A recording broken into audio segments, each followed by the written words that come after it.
honest to the world through this lens.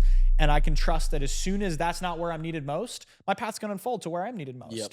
And that could be a great, best outcome acquisition of edge onto the next thing, or a stepping away as we bring someone else in to fill that role at the right time. And that's not mine to the same way that I got here. That's not mine to decide. I just got to show up every single day with what's in my control, focus 5% on the problem when there's a problem that comes up, 95% on the solution, get into solution oriented mode and go. Man. So drilling right in on solution mode. One of the things that I think can come up with certain people that haven't necessarily lived, and we're going to get into your history, but haven't lived the life that you've lived. Being problem people versus solution people is a huge. Yeah. People don't really get it. I've had employees that will come and they'll just bring me problems, and I'm like, we're not this company. We're not the problem company. So if you're bringing a problem to the table, come with some idea of a solution. Yep. I don't care if we use the solution or not. Just don't throw problems at the board, because a lot of people don't want the personal responsibility of noticing that there's a problem and fixing it. Right. Or actually going towards the conflict, which is another thing with entrepreneurship that I think we can both sit here and say. It's like conflict and pain and suffering. It's like on the other side of that is winning. That's right. So for you, what is the pain that you guys as a business have had to go through and grow through, and how has that unified your team? Yeah, so good. We've had a lot of growing pains for sure. I mean, part of, and they're, as we say, high class problems, especially in the beginning, where we were growing so quickly and we were constantly out of inventory and out of stock, and we couldn't make these things fast enough to catch up to the demand.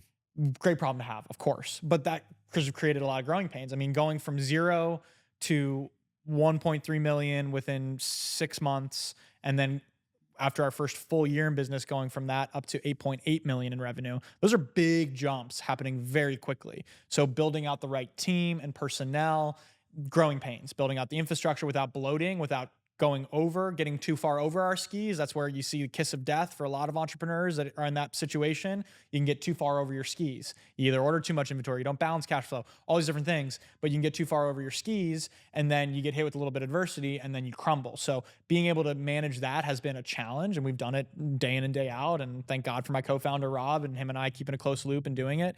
So that's been a challenge. And then I would say that just overall as a team, the biggest challenge and the biggest blessing as a result of that, it's funny how those always pair together when you have that right perspective, is how crowded the space is getting in cold immersion. When we launched, we were the first ones to ever launch and create this portable all-in-one concept. And it's been ripped off and knocked off, I mean, I don't know how many dozen times at this point. And there's just so many more entrants into this space, whereas in the beginning, there was 3 of us. There was Plunge, Ice Barrel, and Edge Theory Labs, and we were kind of the 3 big ones. We still are the 3 big ones, I would say, but then all of a sudden you have all these little ancillary, and so the space becomes more noisy and more crowded, and that's a challenge, right? Market saturation becomes a question challenge. More people can go to different options to purchase, which is ultimately great for market because it drives innovation and it forces you to actually get better in product and in service and in approach. So I would say that's been a challenge for sure, but the blessing that's created is us figuring out, okay, where is our lane in all of this? Like, how can we uniquely show up?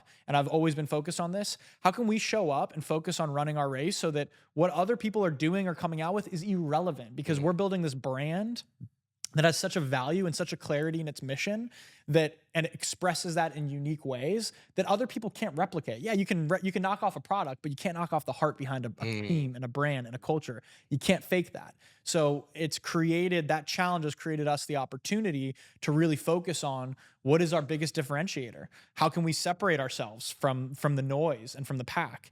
And that has resulted in us building this brand that is Edge Theory Labs, that people get a certain feeling when they see the logo or they interact with one of our team members or they see the product. Even though it's the same product, it feels different. Isn't that interesting? Yeah. It's the thing that I noticed when I walked in was I talked to, this is something I'm obsessed with right now, process versus outcome oriented. Are you process oriented or are you outcome oriented?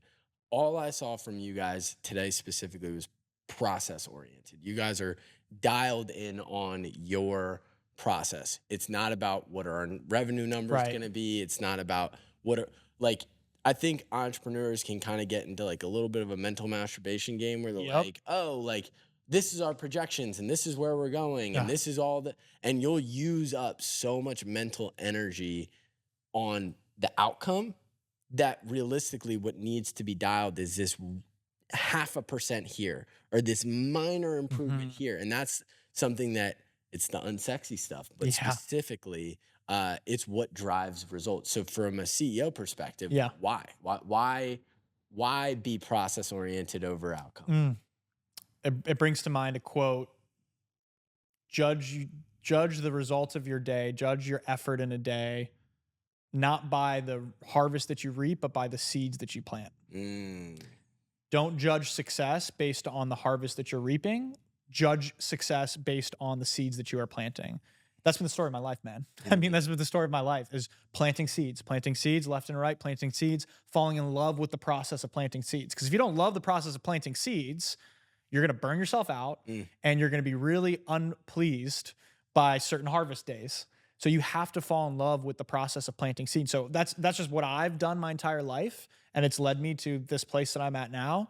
And so that's why it's been important for myself to share that as an extension with my team as well of what are we focused on, what's within our control, and let's put our energy there because that's what we're attracting, right? When we were focused on like, okay, there are all these, I can sit here right now and I could put myself in a state where I'm thinking about all the bad things that are going on, all the problems that we're dealing with. And physically, I would start to shrivel and feel it. And then the energy that I'm magnetizing and radiating out there is only going to bring me more of that. That's not a good place to be in. It yeah. feels bad. Like I could easily sit here and think about all the things in our business right now, competition, product, cash flow, etc., all these different things. And I could sit here and be shriveled up and be in such a bad headspace. The reason that I'm not is because while I acknowledge those, and it's really important to acknowledge those and face those, because when you face those, they don't hold power over you. So while I Mm, face those and acknowledge those, I focus the majority of my energy and my action on what is in my control and these seeds that I am planting. Because I can sit here now, and the reason why my energy is high as we're sitting here now is because I'm focused and I'm so excited about all the seeds that we are planting, all of the things.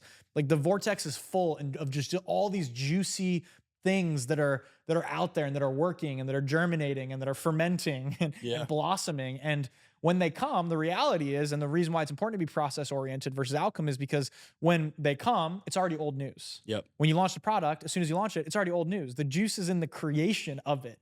It's in the process of it. So if you fall in love with the process of it, you're going to be set up for the long-term success because there's always the next outcome to reach. So I emphasize process over outcome every single day. It takes me back to at the end of last year, around November and December, we went through a huge revenue numbers were not up, Mhm. but we went through a huge internal changing of our process. We were so dialed in. We tweaked a lot of different things that lagging measure is showing up in February, showing up. Now we're having Yeah. record months in February, Love it. record months in March. And then what I noticed about this is it's when people have because we had a great example. We had a record month in September. Mhm. We were sipping our own Kool-Aid here, right? Yep. We're riding high. We're expending a lot of, and this is Yeah. entrepreneurs don't talk about this. Expending a lot of energy celebrating the W of wow, we're growing and oh wow, this is sick and wow, can you believe? Can you believe? That's poison Yeah. because then what happens in October? Mm. November, Right. December. Right. Where are those months? Well, you forgot what got you there. The Yeah. process. And you've exposed yourself to the come down. Mm, If you ride up the high, you expose yourself to the come down. So the one of my mentors always said, "Take no credit, take no blame, just stay focused on your chief aim." And mm, what he means by that is, and I love that too. There's something very deeply spiritual about that, and I really align with that. Take no credit, take no blame, stay focused on your chief aim. I don't believe that I'm in this alone, and what I mean by that is I aim to be an instrument for God mm, ultimately, and that's something that's very deeply part of my faith and my spirituality. And so, how can I take credit for something that's not necessarily me? It's like think about the faucet, like water coming through the faucet. We're not like praising the faucet. Oh, faucet, you're doing a great job. You're bringing us water. It's like no, there's the water that's coming through the faucet. mm, And I learned this early on in my career as well that when I would feel proud about something or pride, I would extend myself to pride. Yes, I did this. Then the same to that degree that I would accept that praise and that pride, I would expose myself to accepting criticism and blame. But That's what the masses do. They catch the high and then they feel the low. The Mm. masters leave it all on the table and they keep focused on what they're doing. And that's something that I aim to and strive to embody. And it's not easy, but it's a practice, like all these things. A practice doing is showing up and acknowledging and celebrating the wins for sure, Yeah. and acknowledging and dealing with the lows, absolutely, because they're two sides of the same coin, two wings of an airplane. We need them both, and they both ultimately bring us value. Otherwise, we wouldn't experience that. So that's something that I focus a lot on, and I come back to. It seems like gratitude is like that fulcrum balancing point of those two, because Yes. when you can be grateful, it's like coming from this another phrase we use a lot is, I am so grateful for what is, and I'm so eager for what's becoming. I'm grateful for what is, and I'm hungry for more. I'm eager for more. Meaning, I'm so grateful to acknowledge. I pinch myself every day I'm in that sauna. I'm like, this space was but of an imagination 2 years ago, and now we're living it. I'm literally living the dream. But it's easy to get distracted by that because you're on to the next dream or you're on to the problem. So I have to acknowledge, and I really do spend time every single day making sure that I'm acknowledging of like, wow, this is my life. Like I get to do this. But the gratitude also transcends to some of the negative things, because true healing occurs when you can, and when you can look at it from that place of gratitude. Gratitude comes from the Latin root from gracias, from Spanish, the Latin root grace, which is to be able to see things for the fullness of what it is. And that's what gratitude is, because I can sit here and say like all these bad things that have happened, I can actually be grateful for them. And that's when true healing happens, because I see what it's led me to. I can be grateful for a slow start to February because it forced us to look at something and implement a strategy that will not only help us for the second half of February, but we will reap the rewards for months and years to come. And there's a new thing that happens. So I'm actually grateful for that. You build enough evidence points and cases of that and enough times of that, then it allows you to open up a whole lot easier. It's one of my favorite things is the stoic moniker of be the rock against the waves. So it's Mm, like you could have a great day. You still got to be the rock. yep. The rock doesn't change, the rock doesn't fold when the waves get bigger, when the waves are smaller. The rock is the rock. And that's a practice. Like nobody is just Yeah. that emotionally No. like detached from Right. reality itself, but the thing that you just said is and something that I battled with a lot in my spiritual journey. Mm, When people come to me and they say, "Why did bad things happen?" It's a hard question to answer mm, because, as you know, yeah. we are both deeply spiritual. It's how can you answer for our great God giving somebody cancer? How Yeah. can you answer somebody taking their loved one away early? How do you answer for these things? But what you talked about is the gratitude of that. Mm, The great people, great men and women in this world are built through pain and suffering. mm. I wish it was better. I wish there was Yeah. a better, It's so true. ingredient that Yeah. that creates these amazing people, but that really is what it It's comes so down true, to. man. And back when my dad passed away when I was 15, I always remembered thinking about this and asking the question of why. And it was Mm, like a why, not in a judgmental way to God of like a yeah. I just asked, show me the full picture. Right. Show me Love why that. I should be grateful for this opportunity. And it's when people hear that, they're like, whoa, grateful for what? Your dad passing away? And I'm like, that's the outcome. Yeah. That happened. I can't do anything. That's completely out of my control. But my perspective on it itself will help shape the way that I can let this either build me up or crash me down. So beautiful. Oh, well said and embodied, right? Hmm. And I appreciate you sharing that as well, because it's like it's so true. I mean, I would say pa- pain is some of the most potent medicine, Mm, and it's never the medicine we want to take. It's like we want the growth, we want the breakthroughs, we want to become someone better mm. and someone bigger, but we don't often want to take the pill when the pill is presented to us. Like we're waiting for the gold platter to show up of like, here's the growth, here's the business, here's the relationship, here's the job, here's all the things. It's on a gold platter. The truth is, it's a brick of gold that's covered in a pile of shit. It's like we're brought a pile of shit Hmm. on a platter, and that is the gift. The Yep. gold is disguised as the shit. It's buried within there. And we have to be willing to sit with that shit Mm, and be the alchemist to turn that into gold mm. ultimately. And pain is, I mean, I'm no stranger to pain. I'm serious from a physical standpoint as well, and some of my healing journey. But I view pain as a potent teacher that has helped me be in touch with my body in a way that I never thought I could, in a way that I didn't know was possible, and it's opened my heart. Pain has brought me to opening my heart in a way that's changed my life. The pain, I want to go deeper on pain because what you just talked about with your history Mhm. of both physical pain, mental pain, emotional pain, you've gone through a lot. And the thing that I wanted to key in on is the pain of the body. So we're both health and wellness Mhm. advocates. We love to pursue a um, greater body, mind, spirit, soul, all those Right. things. But there was a point in your life that you didn't trust your body. Yeah. What was that like? It was the dark night of the soul, so to speak. Mm, You know, culminated in one moment that I can recall specifically at 19 years old, super young. So to give the backstory leading up to this, I was born experiencing pain. mm, Minutes after I was born, my lung collapsed, and the doctor had to do a quick incision and stick a straw in to inflate my lung back up. And they didn't know because I was without oxygen. They thought that I had brain damage, and mm. they weren't sure the extent of the brain damage. So they you know they shared that. My dad still of course likes to make a horrible joke that of course yeah. But they didn't know you know, but so that was my entry into the world, which Yeah. is so fascinating that my entry into the world, my breath was taking away. But now breath work and breathing and respiration is such a part of what I teach and where I found transcendence from in my own life. Mm, So my breath was taken away. And then throughout, I had a normal childhood of playing sports, getting banged up. And you know, I broke every freaking bone to the point where it was like, is there something wrong with me? I mm, remember my dad said, like, oh, maybe we should get like your bone density checked or you have low calcium. And in my mind, and he meant that as offering a solution, but in my mind there became this belief of, oh, there's something wrong with me. mhm, I shouldn't be getting injured like this much. And then every time I'd be injured again, it's like, oh shit, there's something wrong with me. That belief was nurtured at a young age, maybe 10 years old, throughout my adolescence. And then when I was 16, I tore my ACL, my MCL, LCL, and meniscus in one shot in a high school football injury. 9 month turnaround. That was my first real taste of adversity in a real way. And it took me 9 months to rehab that back. Got back on the football field, first game back, scored a game winning pick six, interception, touchdown, everything. As I learned the power of visualization as I would be in the physical therapy, and my physical therapist would be giving me the painful range of motion back. I'd be visualizing scoring a touchdown. Happened the next game on the field. Discovered that.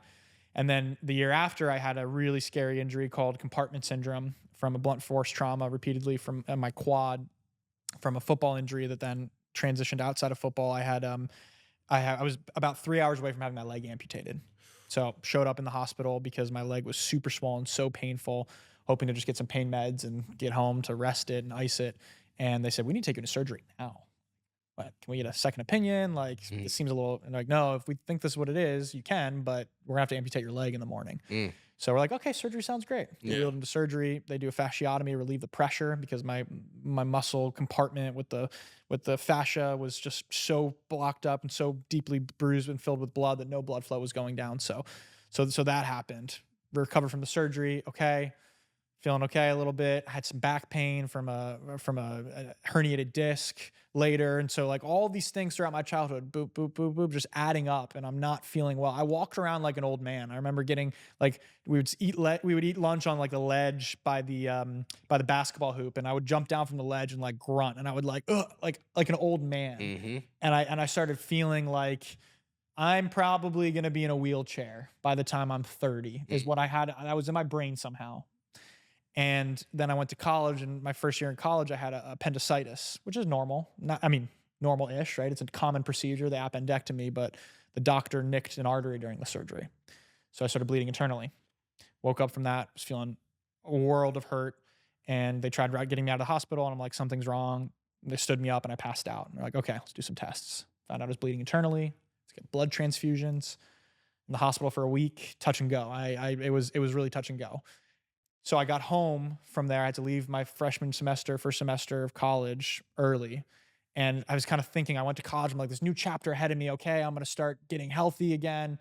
And then this happened. So I get back home, and because I was bedridden and it was wintertime, I got pneumonia. So I'm sitting back in my home one night in December of 2017, and I'm in pain. My back's in pain. I still have knee pain from my surgery. My stomach is hurting from the internal bleeding I'm recovering from, and now my chest is on fire from pneumonia. And I started coughing, and I got into a coughing fit and was doubled over in pain coughing. and my whole body was just like on fire. And I rolled over. I like rolled off of my bed, crawled to my bathroom as I started throwing up because the coughing fit was so strong. And I stood up as I'm, crying from throwing up, and I caught a glimpse of myself in the mirror, and I just saw this frail body Mm. and this like this thing that like I felt almost out of my body at that point. I felt like so disconnected and so distant, and I just felt sadness, started crying as I looked in that mirror. And 19 years old, I just felt so broken. I had no trust in my body. Like, what's wrong with me? Something's wrong with me. Something's not right here. I can't stay healthy. What is going on? I'm in so much pain. I prayed to God that night. Mm. It's like, please help, because our modern medical system, our sick care system, the best that they could do was say, hey, here's a high grade ibuprofen, and maybe consider picking up golf. I'll never forget when that doctor said, maybe pick up golf and not run. Yeah. I want to send that doctor a nice note after crossing my finish line of Ironman triathlon this past fall, but just to see what's possible. Right. And I thank that doctor for that inspiration. So that was the point when I would say it was the lowest, when I didn't trust my body, but then the doorway opened towards healing. And ultimately yoga was that first thing that brought me through. Because it's the trusting of the body. It sounds, for people that have been athletes, there's a specific feeling of having a deep trust in your body and a deep connection to your body. Yes. This is my vessel. This takes me through my day. This allows me to perform on the field. This allows me to show up, and what we've started to do as a society is treat our bodies other than a vessel. So athletes specifically, one of the reasons why we drive so well is because we have that athletic Totally. mentality Totally. of being able to rebuild and being able to start from scratch and being able to go through these adversities, through these different physical feats. But we're in a society right now that it seems to be that people in masses are losing trust in their body. And Mm. I, it's hard for me because my mom works in healthcare. It's hard for me to completely demonize Yeah. sick care. Yeah. But we have debates about it all the time. I'm like, and she explained it to me. She said, it's not the doctors that are evil. Right. It's the system. It's the system for sure. Because these doctors, you're going through 8 years. Yeah. 8 years on, that's just to get in the door Right. most of the time. Not Yeah. for these higher up things. That's complete, utter brainwash. That is 8 years of being taught Right. how to solve minor symptoms with A pill, a Band-Aid. Yeah. pharmaceuticals and Well, and then when they're paid accordingly as well, and you make money by prescribing certain drugs from the pharmaceutical, from big pharma, like, it makes sense. Like, I get it. I mean, it's a big, Yeah. big old business. Kind of jumping off that topic real quick. Your entrepreneurial journey is different. Yeah. Very, very different. You grew up in an entrepreneurial family. Your mom was from Morocco. Yeah. Came to Philly. Yep. Built her own first business. Your dad, serial entrepreneur. What was that like growing up in that environment? Yeah, and before we shift on to that, just one more thing to add there is, like, I would be dead if it wasn't for the modern medical system, truly. Like, my lung collapsed, I would have been dead. I wouldn't even had a life. I would have been an amputee who couldn't walk because of my ACL, and that was dead. So, like, I'm very, very, very grateful for the advancements of modern medicine and modern technology, 100%. And at the same time, there's an underlying root of the system. There's an issue with how we approach healing and health and sick care. So I think it's an important nuance to share. And going a little bit deeper in that, and we'll get to the question that I just posed. Like, there is life-saving measures, like you're talking about, that they are taught to do. That is what it's meant for. Yes. I think wellness and maintenance and taking care of your body, that's where there needs to be a complete overhaul. Absolutely. Because anybody that goes into a hospital, besides some very sick people, don't want to be there. Right. And like my mom talked about it. My mom worked in patient family experience in healthcare. And she goes, my job is the hardest.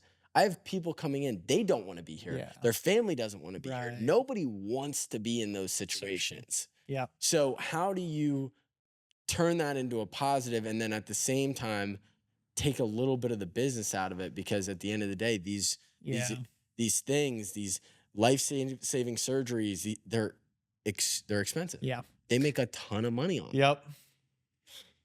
Fascinating. We'll go down that Yeah, rabbit yeah, yeah, hole. it's a good rabbit hole to go down. But But yeah, the s- entrepreneurial. yeah, circling back on that. Talk to me about what was like growing up in that dynamic. Yeah, it's funny because any dynamic you grow up in, you think is normal Mm, until you get to a certain point or certain context to have some differing perspective on. So for me, it was normal growing up in the environment that I did. But one of the things that I'm just so grateful for is, yeah, one of the things that you realize with age as well is how you were raised. And I'm just so blessed and so grateful to be have been raised so well by such great parents who displayed a loving marriage, raised us with values, with God centered in the mission of our family, coming from a Jewish family, and being a kind, good person. And uh, makes sense. You think that that's how it always is, but that is such the exception to the rule, and something that has set me up for success. And it's everything I owe is to them. mm, Truly, it makes me emotional just thinking about it, and it makes me inspired to be able to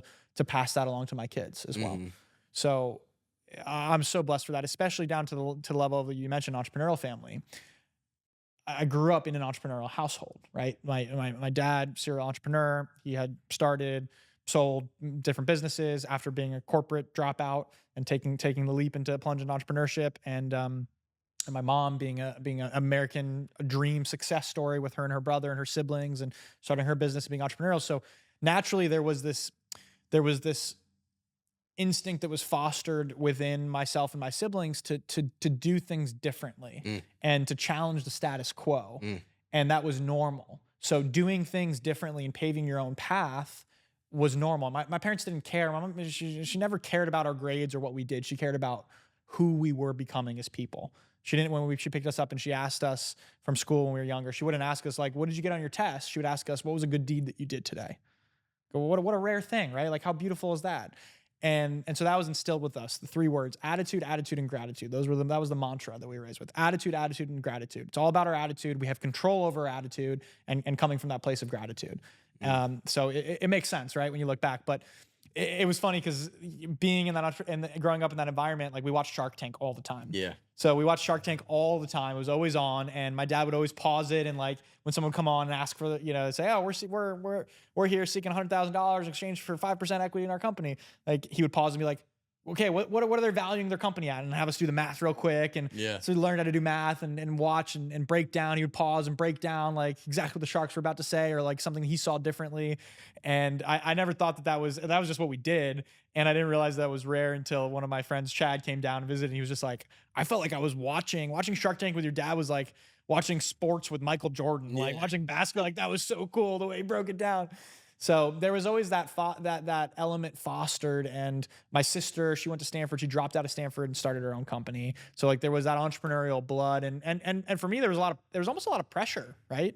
There's almost a lot of pressure there of like, okay, cool. Mom, successful entrepreneur, dad, successful entrepreneur, sister, drop out of Stanford and get VC funding to start a company. Like I'm up to bat next. I can only imagine how my younger brother and sister felt.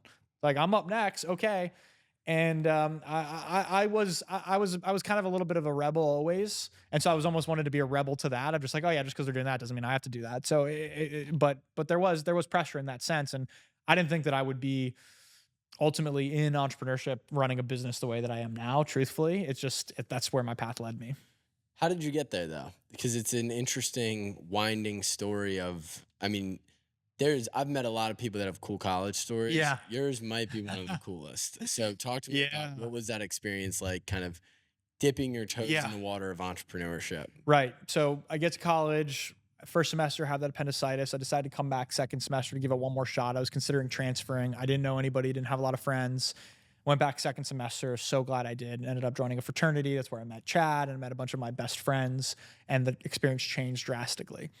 And then, so that was freshman year. Sophomore year, there was a specific moment. I'm still trying to figure out what I'm doing. I changed my major. I actually, to kind of to rebel a little bit, I was in the business school. I had a finance. I was a finance major. I dropped out of the business school and went to be an English major because I loved creative writing and I loved writing. And I'm like, okay, I took my first accounting class. I'm like, maybe business is not for me. And like, I kind of want to, rebel and go my own path. So I declared my major as English, and I was going to become an English major. And, and then I remember something so specifically that was like a turnkey moment for me, which was The job fair. There was this thing called the job fair fall sophomore year, and everybody was like, dusting out their suit from the back of their closet and getting their resume together to go to the job fair, sophomores. And I was just like, what? And I wasn't going to go. And they're like, what do you mean you're not going to go? Do you not care about your future? Like, you got to go, because you go so you can get an internship for this summer, which you do well at. Then they invite you back for another internship for your junior year, and then senior year you accept a job there, and that's how you get a job. Like, do you not want to get a job? Is the way that it was. And I was just like, whoa, whoa, whoa. I don't know what I want to do, but I know this is not it. The way that the masses are going and the way that everybody's doing this, to just get into a corporate job, climb up the ladder, get the golden handcuffs, retire at 65, get a condo in Florida, and then be too old and tired to do anything that you wanted to do and watch your life go by. I saw that playbook in front of me. I don't want to take that playbook. So I said, I don't know what I want to do, but it's not that. I don't know what I want to do, but it's not that. And that's a great, great lesson too, that clarity can come from knowing what you don't want to know. Oftentimes that's the most crisp clarity you can get is not from knowing what do I want to do. It's knowing what you don't want to do can inform you so much. So that's how I started going like, all right, cool. What else is there out there for me? And I've discovered a program at our college called Interactive Media Studies. And they had this program where you could work an internship at a startup company in San Francisco for a full semester and transfer back credits, kind of like a co-op opportunity. And I thought, that's cool. That's different. I want to do something different. That's different. So I signed up for that program. I got accepted to that program, and I went to San Francisco, secured an internship at a $120 million venture-backed startup, which is its own story in and of itself. And then just never went back to school from there. And there's more to dig into, I'm sure, here. But that was kind of the initial point of being like, all right, fork in the road. Everybody's going left. I'm going right.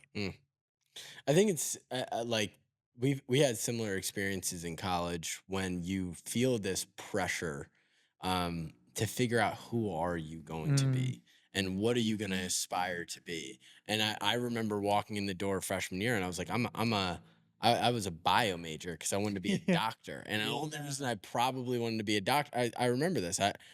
Somebody asked me, why do you want to be a doctor? I said, because I want to help people and I want to make lots of money while doing it. Great. That was literally what it was. And it was like, I was shameless in doing it. It's a great. Took my first bio test and I was like, not going to be a maybe doctor. in another life. Not going to be a doctor. But from that, what that taught me was you don't really know what you want.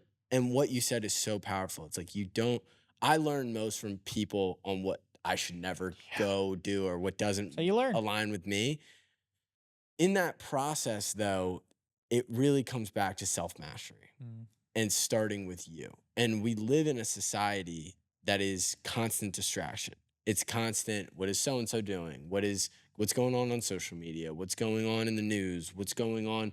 Taylor Swift and Travis Kelce just won the Super Bowl. And there's this constant levels of distraction. And the other day I was sitting there just having a moment, and I was sitting overlooking the San Diego skyline last night, and I saw 2 helicopters go by.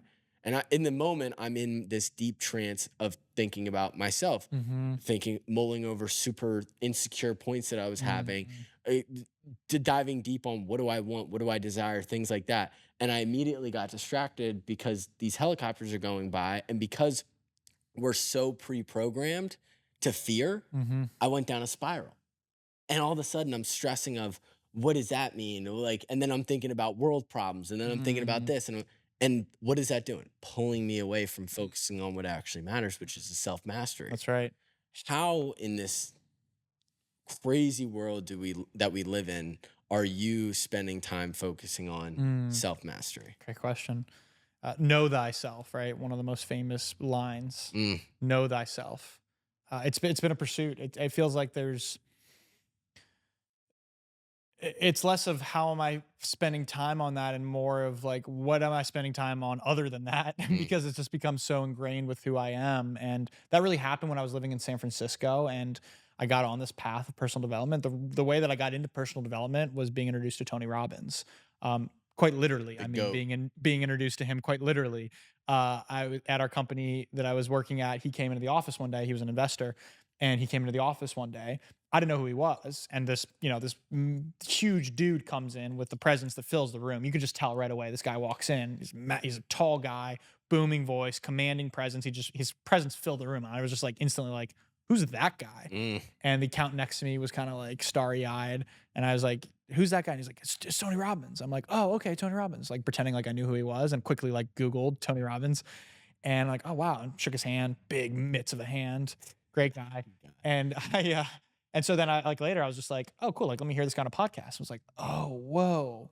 There's this whole world out here. Started listening to Tim Ferriss podcasts and reading. I didn't realize I hated reading growing up. I associated someone that hated reading because I was forced to read in school books that I didn't care about and do book reports. It was like pulling teeth to get me to read a book. The truth. It was pulling teeth. And then all of a sudden a friend gave me The Alchemist. And I read The Alchemist and I thought, whoa, I love reading. Reading's amazing when you find a good book that you actually want to read. What a reframe. What a disservice that I grew up my whole life thinking that I was not a reader. I didn't love reading. Started reading and learning, acquiring this knowledge and learning from these other people. Podcast was a great medium for that. And so it just took me deeper into this self-inquiry and it became just what I did. I would listen to the podcast when I was driving to work. I would be working out, listen to YouTube videos, and it just became a part of who I am. And then the important part to tie that home and how I focus on it so much is that it's also the fabric of my social circle and the fabric of my social life, where my conversations with my best friends are all exploring these topics of, we're not talking about bullshit spectator sports. I got no time for that. Yep. You know what I'm saying? I got no time for that. Like, yeah, I'm gonna have fun and we'll have fun and I'll go watch a football game. Sure. But my conversations, my deep conversations with my friends and people that I'm closest to we're beneath the surface. What's inspiring you right now? What's terrifying you right now? What's a big fear you have right now? Where are you going? How's your relationship? Tell me how's the relationship evolved since you proposed? Or how's the relationship evolved since you moved in with your girlfriend? We're going beneath the surface because life's too short for small talk. It's too short for surface level interactions. It's also too short to skip dessert. You can quote me on that. That's so. the truth. So it just became this thread, right? It's when I'm listening to it, it became my diet. It became who I was. I'm consuming this at every turn, from conversations to podcasts to interactions to taking courses and learning to my job. My job out after I finished college, being employee number one at High Impact Coaching, being in the coaching space and learning business now. And so it just became who I was. And I realized very early on that the way that you grow quickly, the cheat code to growth is by turning that lens forward, right? You point your finger at something, you've got 3 fingers pointing back at you. It's like, let's look at those 3 fingers pointing back at me. So I'm pointing at something. This is the problem. This is what's wrong, or this is what I'm pissed about. It's like, okay, what is that informing me about myself? How can I learn more about myself through this process? Bring that curiosity. Curiosity opens the door for miracles. It opens the door to change your perspective, which is what I identify as a miracle, or define a miracle as a shift in perception, seeing something through the light of God, the light of truth, seeing something in a different light than you're seeing it before. So it just became a part of who I was. It's the self-development journey is tricky in certain regards because you have people that we are driven, our being is supposed to be connected with people. We need human connection. One of the biggest things that I think people lack is human connection in certain regards. It's like, if you're depressed, if you're anxious, how many people are you talking to in a day? Are you like, when's the last time you got sunlight? When's the last time you went in the ocean? When's the last time you had a meaningful conversation with someone? What music are you listening to? These are all questions. These are what the doctor should be asking. Exactly. And so a lot of what we don't understand about personal development starts way deeper below the surface. Like, how are you raised? Are you able to adapt to new things? Are you stuck in your own previous thought patterns? How do you kind of push people, or at least talk to people about this system reset?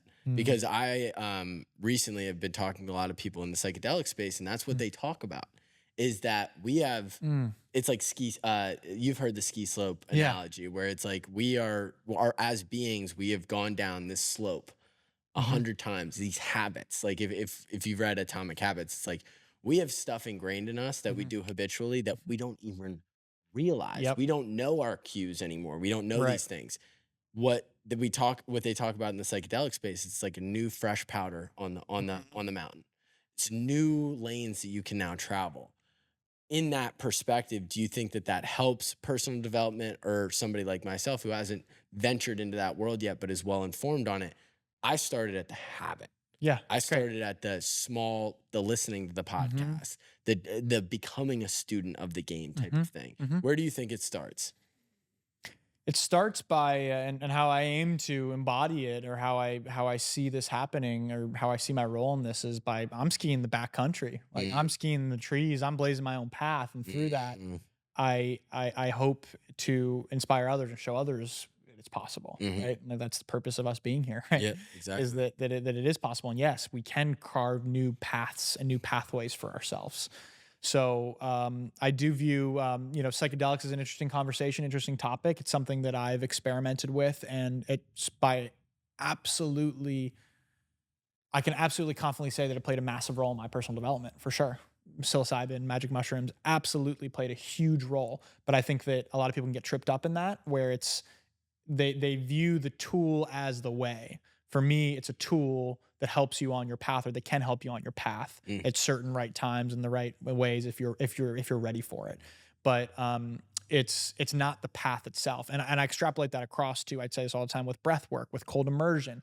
People kind of like idolize these tools of like this is the way. Like I did my cold plunge day. It's like, okay, cool. I care less about you're on day 50 of your cold plunge streak, and more about how did you respond to the stress when the guy cut you off in traffic? mhm. How are you actually learning to take why we're doing this in the first place to apply it to your everyday life? How are you skillfully regulating your state of being, which is ultimately what I'm here to help people do, is help them develop that capacity, that understanding of the mechanisms within their body, and the tools to be able to help them skillfully steer their state of being, so that whatever comes up in this crazy world of distractions and war and chaos, that I can be right here. Mm. That's sovereignty. That's real power right there. And that's something that other people don't want us to have, because that is empowered, embodied strength, sovereignty, divinity right there. Like I have what I need within my physiology to allow me to get where I need to go. That's powerful. That's a dangerous message.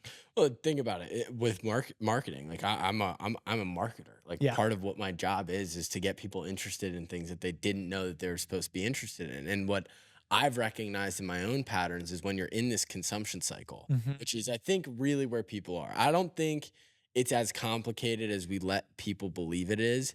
You are either in the creation Yeah. zone Yep. or you're in the consumption zone. So true. If you're in the consumption zone, it looks like that across the board. You're scrolling on TikTok while you're eating Cheetos, and you're kind of just like you're You're a zombie. sleepwalking through Yeah. life. You're sleepwalking through life because we're in this mode of consumption. The reality is, and this is why self mastery is Yeah. so important. Once you solve here, everything else is a tool. Exactly. It's a It's a tool. reflection. Like I always say, like I don't believe in my own person, and this might be a little bit controversial. I don't believe that we're meant to be sober beings throughout our entire existence on Earth. I think that that's Mhm. a lame way to live. That I'm not dogging on anybody specifically, but it's like I think there's ways to live it, but I think if you don't solve yourself first Mhm. and you don't fix that thing first, Yeah. nothing's gonna help. Yeah. Nothing's gonna work. And especially with psychedelics, people get so lost in Yeah. that. They're like, yeah, I'm on my 10th ayahuasca trip. And I'm Right. like, but like Yeah. you don't treat your wife with enough respect. And that's why when you show up from these trips, you go right back down the Yeah, rabbit hole because exactly. she's pissed at you because she doesn't feel loved. Right. And it's like Mhm. these very simple things and measures. We were talking about levers just a couple minutes Yep. ago. It's like there is a formula to everything. Yeah. Well, this is all a formula. Yep. Figure out what your formula is. For Mm. you, what do you need Mm. in your day to day? What is the levers that you Yeah. specifically pull to keep yourself Mm. in this self mastery, self growth phase? Yeah, well, health is the greatest wealth, right? Hmm. If you're not healthy, if when I'm not healthy, I can't be focusing on these things. When I don't have energy, I can't be sustaining 5-hour long conversations like we were having today, and then showing up for the business and for my clients and team the way that I need to be. So health number one, health and vitality. So, which is great because it forces me to embody and live this practice. Hmm. And that's the only reason I'm here in the first place. Yep. So I would say health number one, and what that looks like for me is sleep, good sleep.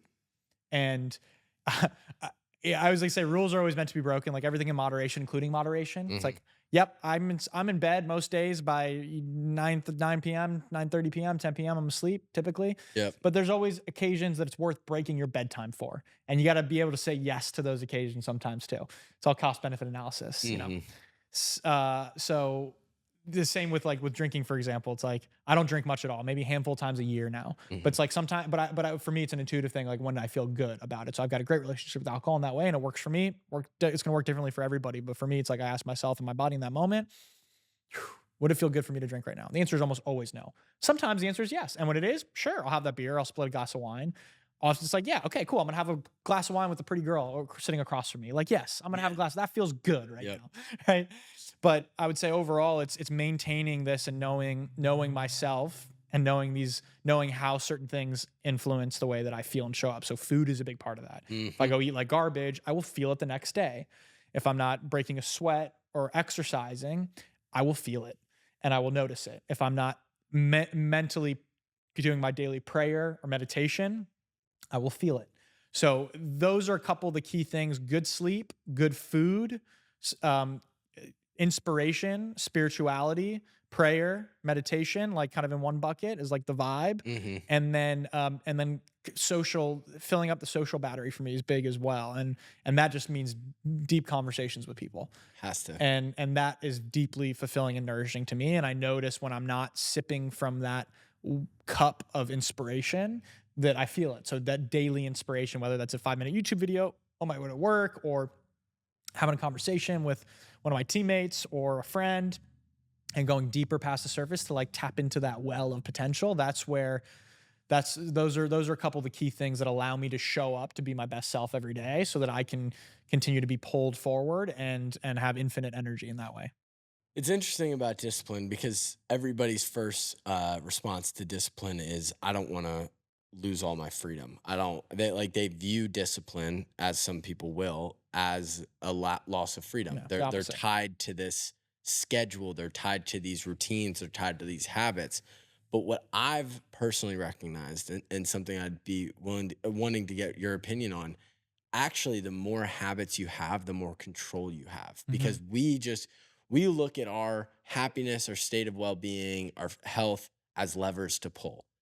Most people are living blind. They Mhm. don't know why they feel the way they feel. They have no idea what's going on. Like, you're living in like kind of a lost abyss of Mhm. pain, suffering, like what you were talking about when when Yeah. you were going through all that. You're just Yep. like, what's wrong with Yeah, me? exactly. What's like, and when you're asking those deep questions and you can't get an immediate answer, you feel powerless. Mm. What I can recognize from journaling every single day for the last 4 years is I can go back. I have data. Yes. I can say this It's lever. great. Well, when I wake up and I'm on my phone right away, I start to feel overwhelmed. I start to feel this. I start to feel okay. Then It's great. that's a lever that now I can pull. Mhm. So, what if you had one thing? Say, hey, start here. Mhm. What is that for most people? Take a deep breath.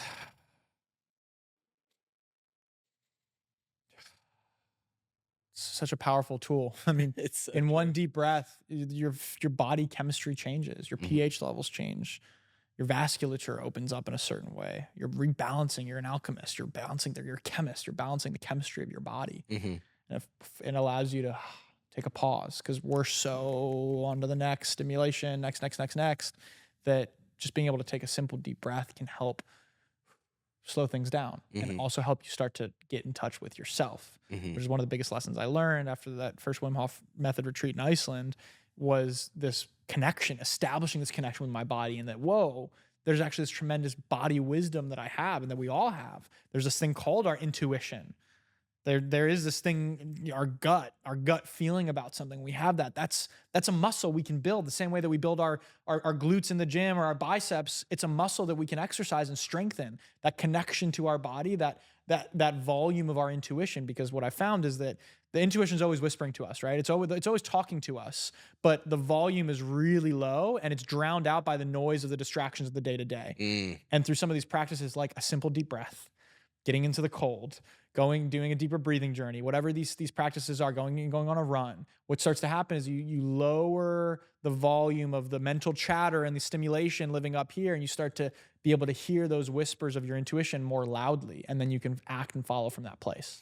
it's running was that was the Was that for first you? Yeah. thing that I saw. My personal development journey started with running. It Mm. was like a thing that I looked at and I go, I hate Yeah. the thing. I hate it. not for any good reason. I remember I was sitting on my couch eating a bunch of snacks.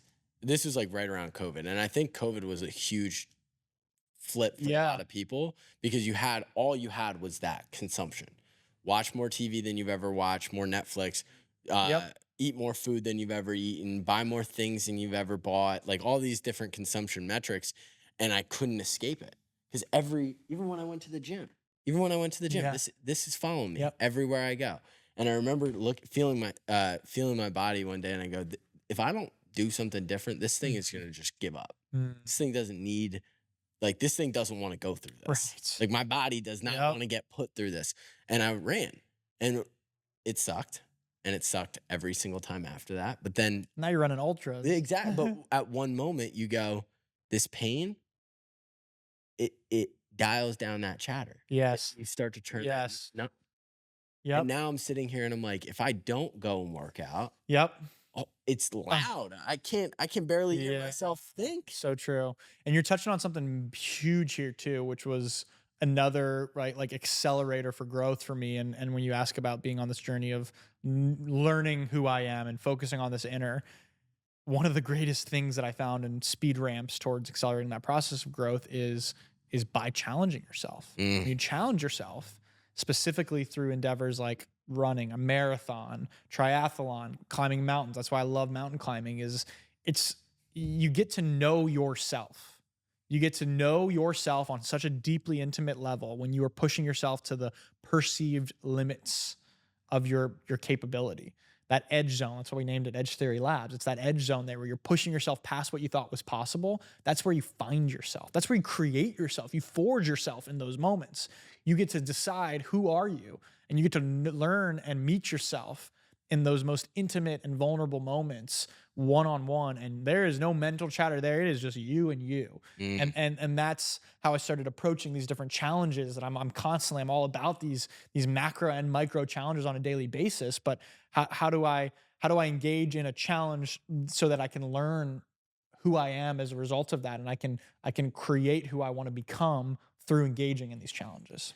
And the daily challenge is better than the big singular challenge. Like I in running, my relationship with running used to be I have a race, book that race. Now I can be disciplined because I have that outcome, that thing that I'm working Yeah, towards.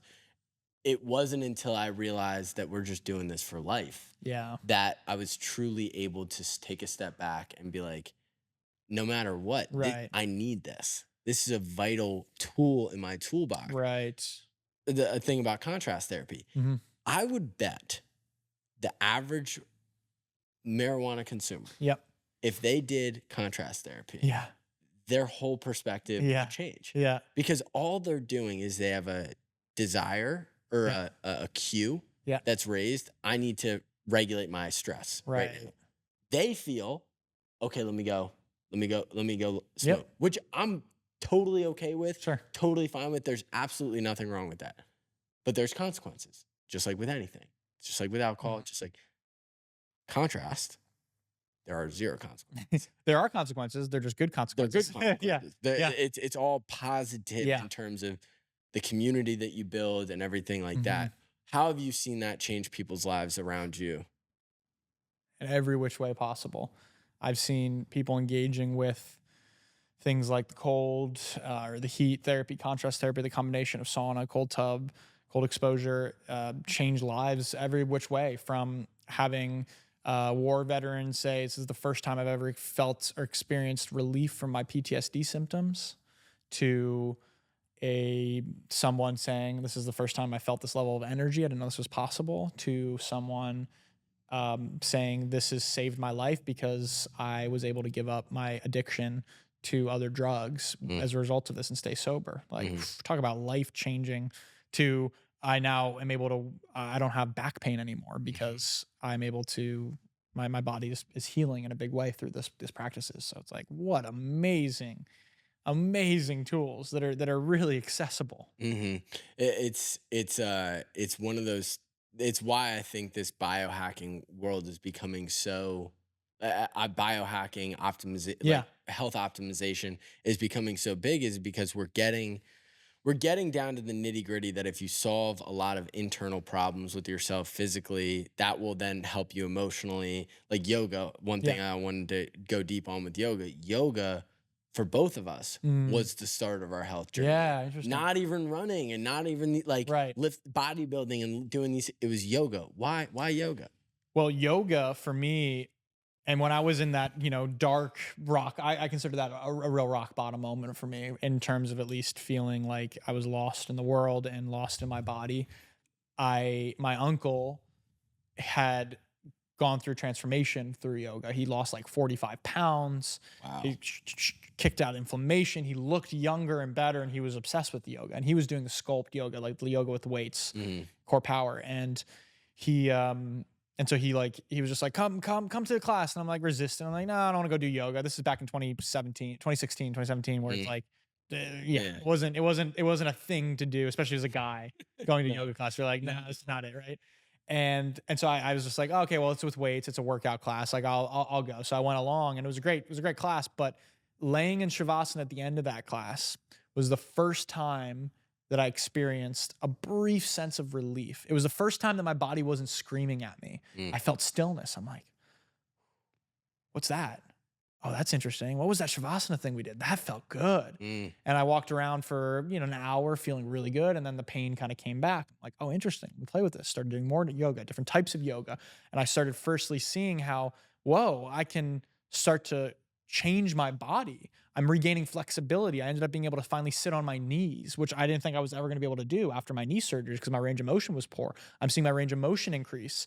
I'm seeing, my body start to shift and build strength and seeing muscles. I'm like, whoa. So that opened up the belief for me that one, I can experience a brief sense of stillness, even however brief it is, that there's hope that maybe that can happen for me. And then two, that I can change my body. Mm. I am in control. I don't need to rely on the doctor for that. Yeah. I can actually do it.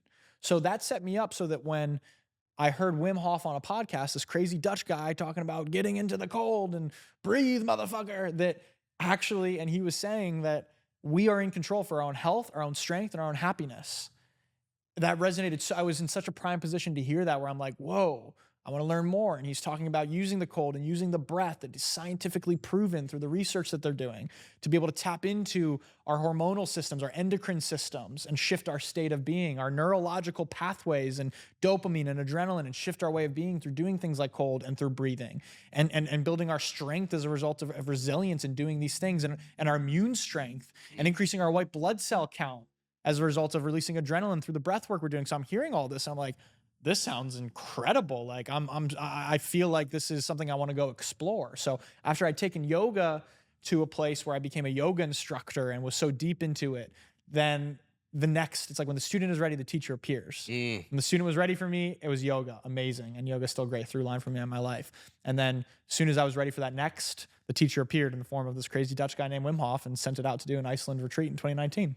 It's yoga specifically, like one of the first things that I remember. The body transformation is big because Yeah. you trick yourself into believing that you're going to be in a certain state forever, and that's like it's like a chronic problem with humans. Is we always think that where we are is like our Yep. destination point, but we're just prisoners of the moment. Yoga also puts you in uncomfortable positions and makes you breathe through it. The best yoga instructors that I've ever had put me in the worst, most compromised positions physically, Yep. and then forced me to settle my breath down like I wasn't doing anything. What a skill to build. It's insane. Yep. And it's one of the, I think that transpires into all areas of life, and that ties super well with cold exposure. It sure does. Because cold exposure is extremely uncomfortable, but all you're tasked to do is be present and breathe. Yep. And then when I went to Iceland to share that connection point, when I first felt that connection reestablished with my body, I knew that I was going to experience some breakthroughs in Iceland. I didn't know what, but it happened on the first day that I got there. I wasn't expecting this, and it was profound. It was a day that I'll never forget. Changed my life, truly. And in the first breathing session, in the yoga room, it was led by an amazing instructor named Joran de Brown, who's become a personal, very close friend and brother and a mentor for me in the space as well. and he's leading the breathing, and we're starting to go deeper into these rounds. And I first noticed like the tingling and the vibrating and buzzing. And I'm like, oh, this is cool. Like, Mhm. wow, I was feeling some emotions, feeling a little high, like lightheaded, feeling like I'm stoned. Like, whoa, just laying down breathing. And then he keeps encouraging. We're going deeper and deeper, more rounds, picking up the pace. And he encourages us to like lean into whatever we're feeling, or whatever emotion or thing comes up, like breathe with it, like let the breath guide you. So I'm breathing. And then all of a sudden I feel this little like tickle right at my belly button where I had the appendicitis surgery. So I'm like, okay, cool. Like I'm breathing. I'm kind of like rocking, feeling good.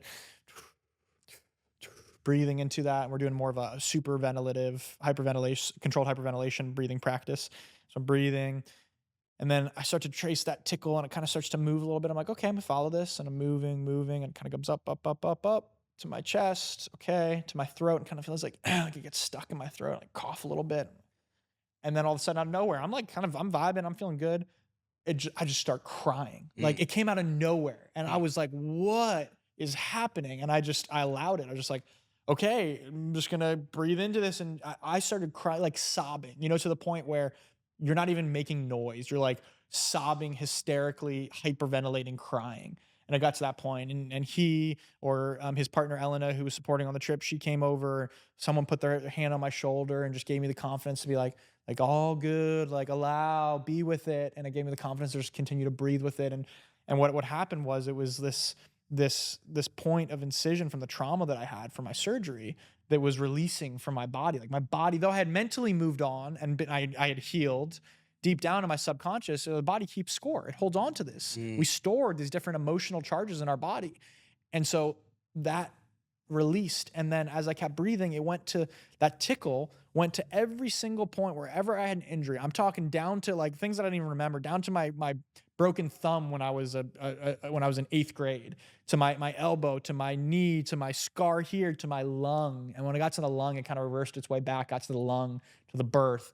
I mean, I had cried out all the tears that I could ever imagine crying. And I for that moment I just held myself and was like, body, I love you. yeah. Thank you for all you've been through, for all Mm, that you've like you're still here for me and you've showed up, and for all the horrible things that I said to you and the distrust, like you've been there the whole time. mm, And it was like my body was waiting for me to connect. It was like it was the moment that it was waiting for me. It was like, it was a homecoming. mm, It was when I really met myself. And so you can imagine as we come back to after this experience, I'm kind of coming back too.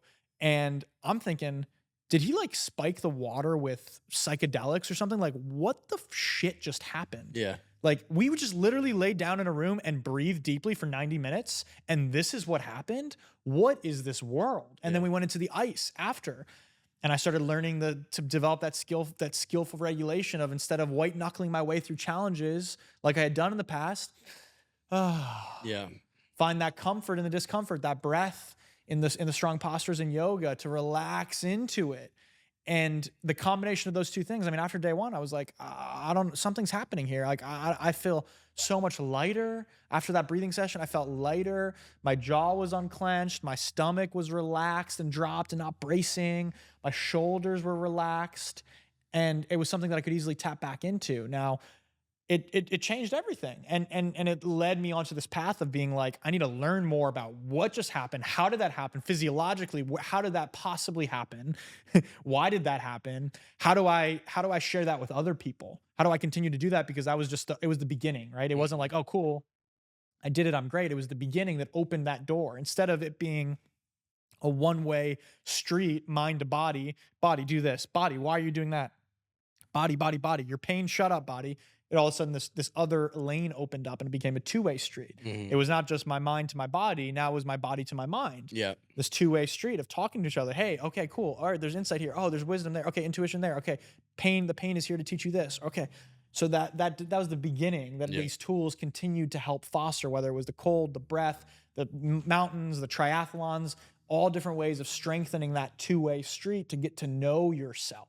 Mm, And that's made all the difference. And the only other thing that I always caution when I share this story is that happened. That was an amazing experience. That's not going to happen for everybody the first time you do breath work. And it's not something that you should chase either, because as we like to say, the breath shows you what you need to see when you're ready to see it. I haven't had an experience as powerful as that first breathing session since.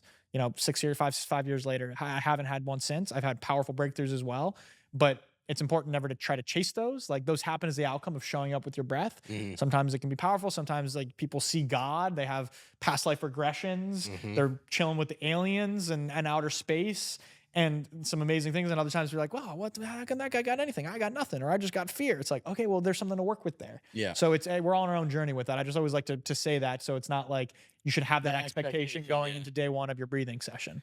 It's there's so much that I want to go deep on that there specifically. The one thing that I remember specifically is what what you're talking about is basically being stimulated and listening to and having dialogue with your internal system. Yeah. So we're used to being on the phone, being on the iPad, being on these things where we're having conversation and we're having dialogue and we're having all this Externally. external dialogue, all these different conversations. I had to sit down with my girlfriend the other day and I was like, I'm so excited living my life right now that like that stuff is boring. Yeah. What like the stimulation What a and all- blessing. it's that it's our goal in life should be striving to making what's happening right here the everything. Mm-hmm. Because this is it. This This is is it. it. Big show's happening now. Right now. Yep. And nobody realizes that. And that's what I think we connect so deeply on. It's like, man, yeah, it's boring, but that's fun. Mm. Yeah, it people that are sitting here like listening to Joshua's story on breath work. Yeah, his 90 minutes, his first time was incredible. It's not going to be for everybody. Yeah.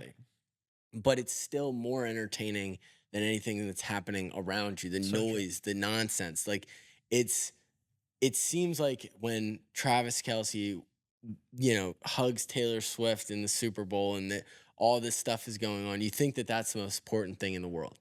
It's like, nah, it's right here. Yeah. It's right here. It's like, and we can create our own movie. We can. We can create our own movie. When did it shift for you? Mm-hmm. Or did it ever shift where you went from, I'm a passenger in this game of, like, I'm a passenger in life. I'm a shotgun rider in life to, I tell everybody, it's like, live with that main character energy. Heck yeah, Live man. like you are the main character in your own movie. Absolutely. Because there's nothing else to do. Have your soundtrack music, have your Yeah. theme song, like, you know, It's the you truth. vibe with that. Yeah. Yeah. I mean, I would say for me, it was probably around that junior year in college when I went to do this internship in San Francisco was the first time I felt like that semester as I started my yoga teacher training, I started shifting my body at that time and really in a deep way and working and doing something different. I was like, oh wow, I'm in control. And that's the tenet of personal development. It's that growth mindset. And it's that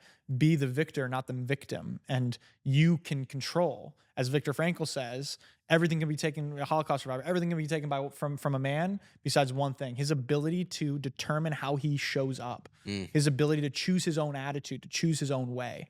How inspiring is that? Someone that survived the worst of humanity, the worst atrocity and evil to humanity, he can say that? If he's vibing on that, then I sure as hell can vibe on that. I can relate to that. And I can be a champion of that message as well. Yeah. So I think that it was that year for me. So at 21 years old, which I recognize as being, incredibly young to be able to come into that, is when I felt like I took the wheel in a big way of like, oh, I can do this and I can change my body, my career, my mind. I can grow. It's malleable, it's shapeable, and it's up to me. Yeah. And it's up to me because if I'm not doing that myself, then I'm giving my power away to let culture do that, to let society do that, to let other people do that. We're always being programmed. And if we're not programming ourselves, then we're being programmed. So I wanted to grab the keyboard and start writing my own programming, my own code, so that I could be coding. And the great thing is, success leaves clues. There's a tremendous amount of inspiration out there, podcasts, books, people sharing this information that can help you take control as well. Like the cavalry's not coming. We always have this expectation of like someone's coming to save us. It's like, no, you are the cavalry. Like it's up to you. Like, nobody's coming to save you but you. Yep. So you better have that main character energy. And then supplementing that with friends and people and conversations like this that you can tell are getting me visibly juiced up here after an hour of whatever of us spending today. Like I'm ready to run through a freaking brick wall right now because this lights me up so much. So having the people around you and the environment around you in the everyday habits and lifestyle that supports that to kind of hold you in that space makes all the difference.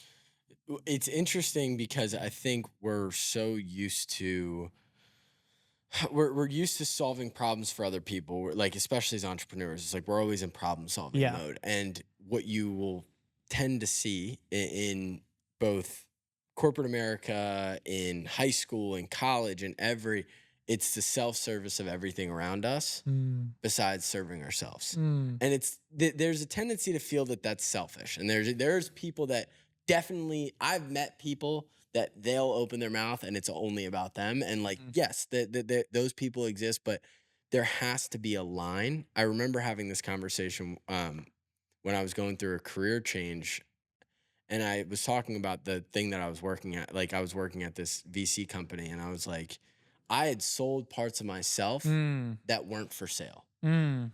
And I think we're in a time where because of the access of social media, you think about streamers and all these people, they're selling everything, every part of their life to society, Mm. to Yeah, their social, body, every part of their their life and their body. body. Yeah. They're selling everything. It's a bought and sold Yep. world Yep. that we're living in right Mm-hmm. now. How do we affect that? Like Mm. it's a big question to sit here and ask, like, how do you change the world? Yeah. It's like it's almost an impossible question to answer. Mm. But it's, where do we start, man? Mm. With ourselves. Hmm? Yep. Between the 2 ears, we start with ourselves. And that's always been my thing is if I can embody and if I can model who I want to be and what I want the world to look like, then I've done my job. Hmm. And through that I can inspire others to hopefully do the same thing. But I think to me it's just like right now it's about reclaiming our humanity. And it's about stepping into understanding the fullness of who we are. And one of my mentors shared early on, we are ancient beings living in a modern world. If you look at our physiology and you think about us as human beings, our bodies are ancient. Mm. Like we have these certain mechanisms and these fear responses that don't serve us anymore. In a world where you're more likely to commit suicide than be murdered, like our hardwire hasn't caught up with that yet. Like our hardwire has not caught up with the stimulus of having instant gratification in dopamine hitting us in our pocket and having the information of everything in the world that ever is or ever was in our disposal like that. Our hardware has not caught up to that yet. We're very Mhm. ancient in the mechanisms and how we operate and how we deal with fear and how fear gets in the way of us. Like, okay, the same way that when I feel fear or anxiety, it triggers the same physiological responses if the saber-toothed tiger was around the corner. But I'm okay. It's my computer. It's all virtual. It's all up here. But my physiology is triggered the same way. So I think that if we can begin to understand our physiology on a deeper level through these different tools and practices, cold immersion, like breathing, like challenges, health and wellness is a great way to understanding your physiology. If we can understand our physiology on a deeper level, and then we can learn how to influence our physiology, influence the way that we can respond to stress, the way that we can respond to the circumstances and the ongoings of life, then as we were saying earlier, we begin to build ourselves as a more responsible, adaptable human being that can handle whatever's in front of us. I think that if we have a world full of people that can be able to respond versus react, consciously respond versus subconsciously just knee jerk reaction. Most of us are walking around knee jerk reaction. You start to go deeper into this inner layers. You take a breath. You understand, okay, there's a stimulus of stress here. How am I going to respond to that? You build that capacity. It's a very different response. So if we build a world of people, of humans that are connecting in our human beingness and our nature of being human and our connectivity of understanding that we're all one at the end of the day, physiologically, psychologically, physically, we're all connected, we're all one, we're all energy at the end of the day, then what a different world we have. Mm. But I think on a base level, in terms of where our society is right now, it's about reclaiming that humanity. Yeah. It's about reclaiming the humanity of our body, out of taking control of our body, taking control of our health, our strength, our happiness, getting back into the driver's seat and say, hey, I'm going to build this myself. That will change the world. Mm.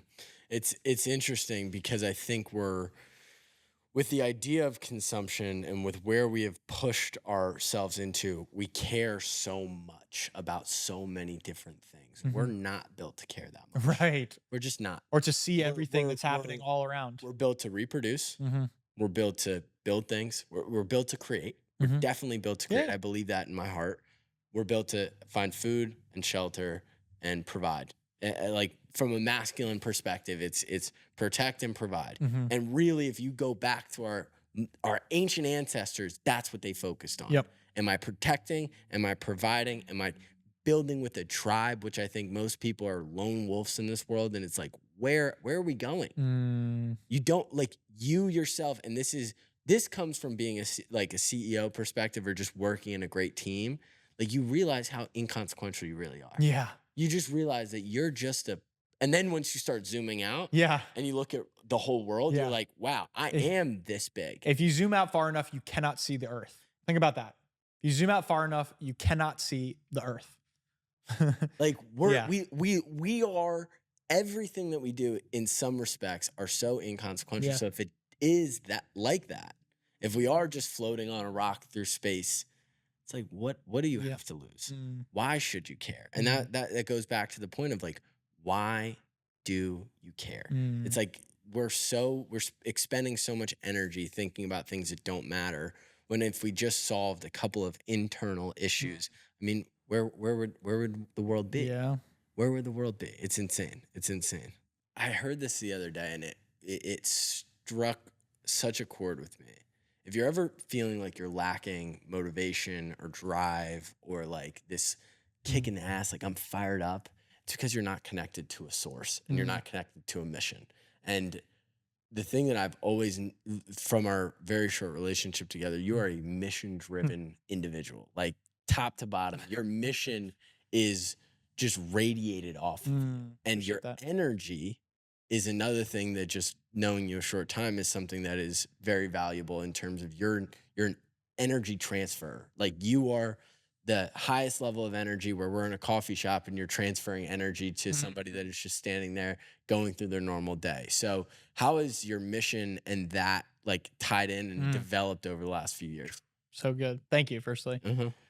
Well, on the note of like bringing the energy to the coffee shop and interacting, it's like we're living in a playground and everybody's just as scared, confused, and freaked out as you are. So I like to bring a little bit of playfulness and fun to Mhm. it.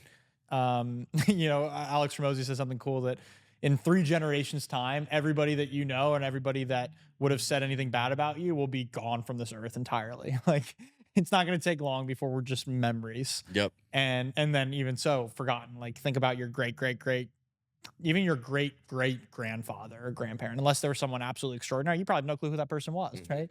So it's wild to think about just how short our time here is. So I like to bring that, and that's a reminder to me to just like to play and to have fun. Like well, like I have that inner kid in me, that like playfulness and that Mhm. wanting to have fun. So when I go to a coffee shop, it's like, yeah, like I'm gonna have a comment to the person or give a compliment and try to establish some form of human connection, because that goes such a long way. And that ties into the mission overall personally for me. But I had this written down on my computer, and I still do, under my monitor, and it says, "They're waiting for you." I've had that written there for years. And the purpose of that for me is a reminder that there are people out there that are literally waiting for me to bring them something that I know that can help them, something that I've experienced that can help them go through what they're experiencing.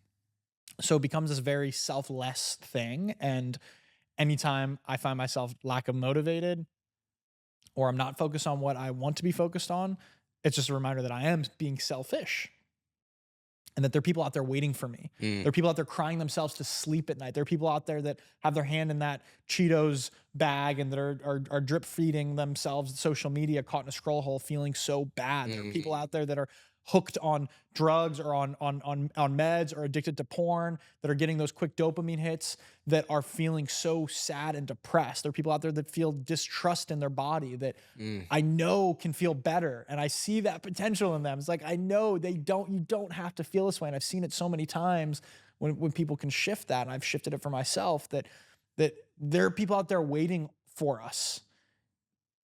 We got people's lives in our hands. I say it all the time. The stakes are high. We got people's lives in our hands. People, this is life or death. And that doesn't Like someone might hear that and be like, "Oh, that's a lot," or like that's extreme. It's like that's inspiring to me. It's Mhm. like I got to do what I got to do because they are waiting for me.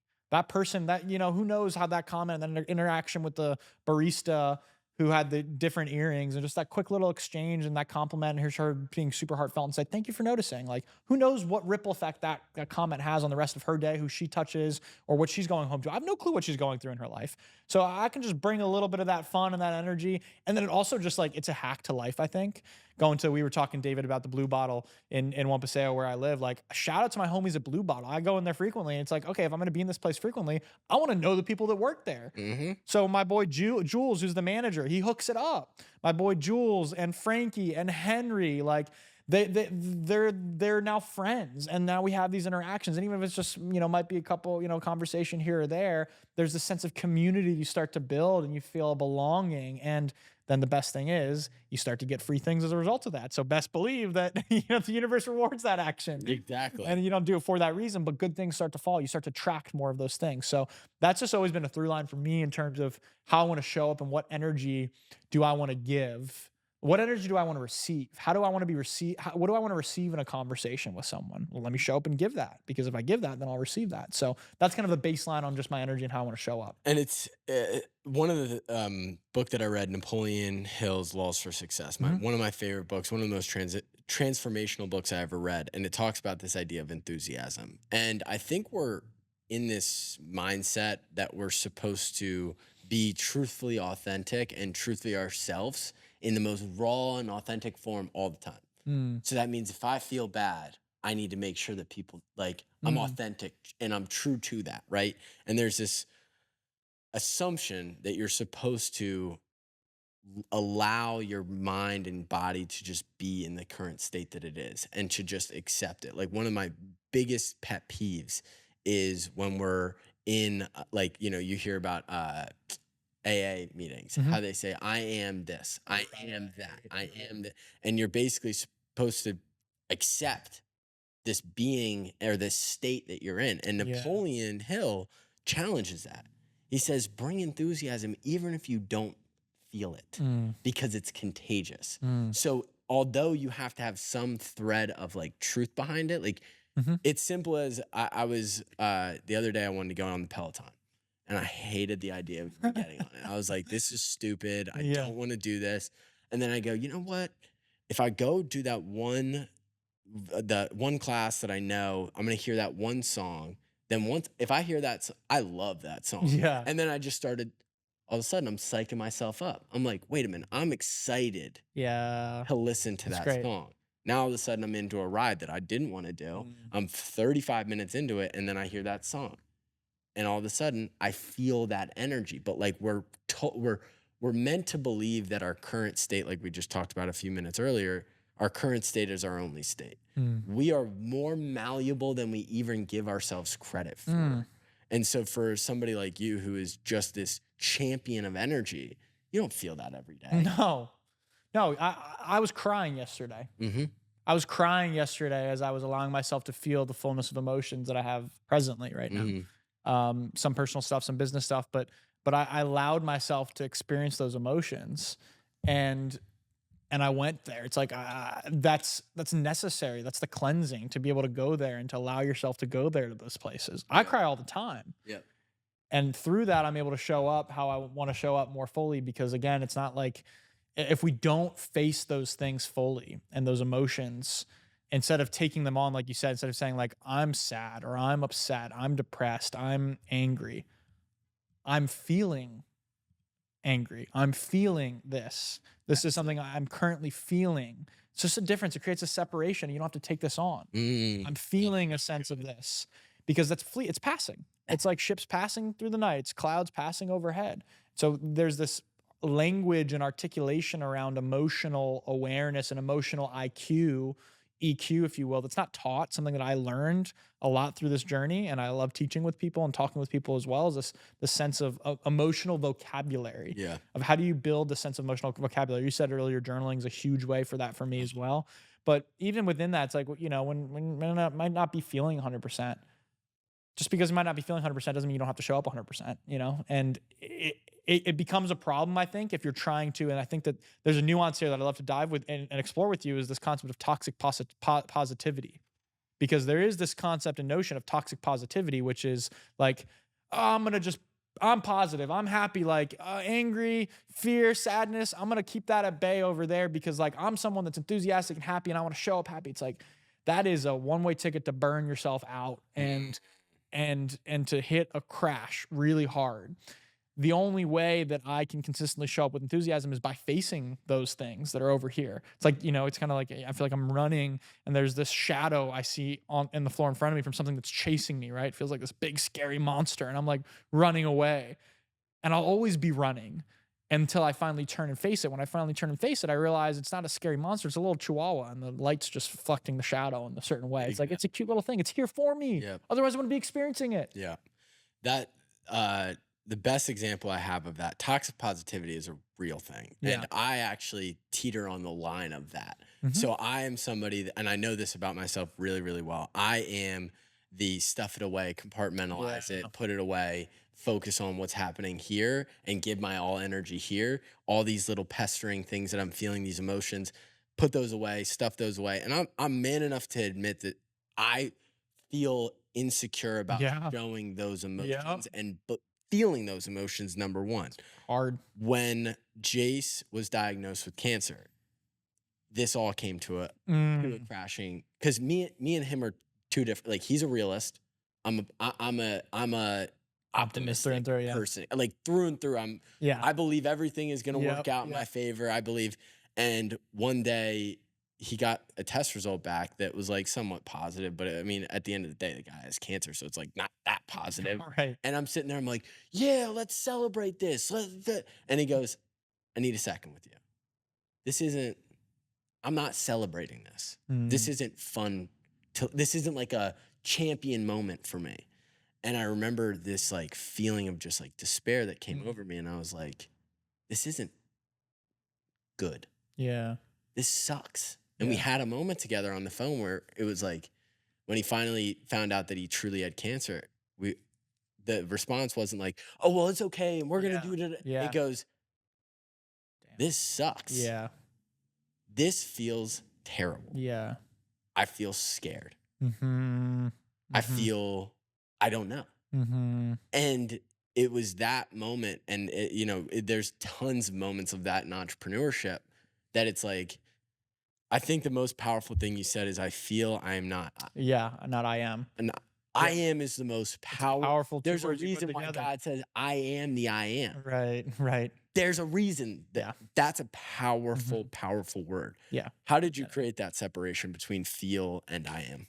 I would say I created that separation between I feel and I am through this deeper work of understanding myself, specifically through the breathing and cold exposure, because it led me to go deeper into my physiology and these challenges as well. Because I would push myself in a real mind-body connection way. You can get real-time feedback when you're climbing up a mountain. You get real-time feedback for how you're feeling. And one of the things that was often said climbing one of the more recent mountains I climbed was, I will be in my tent tonight.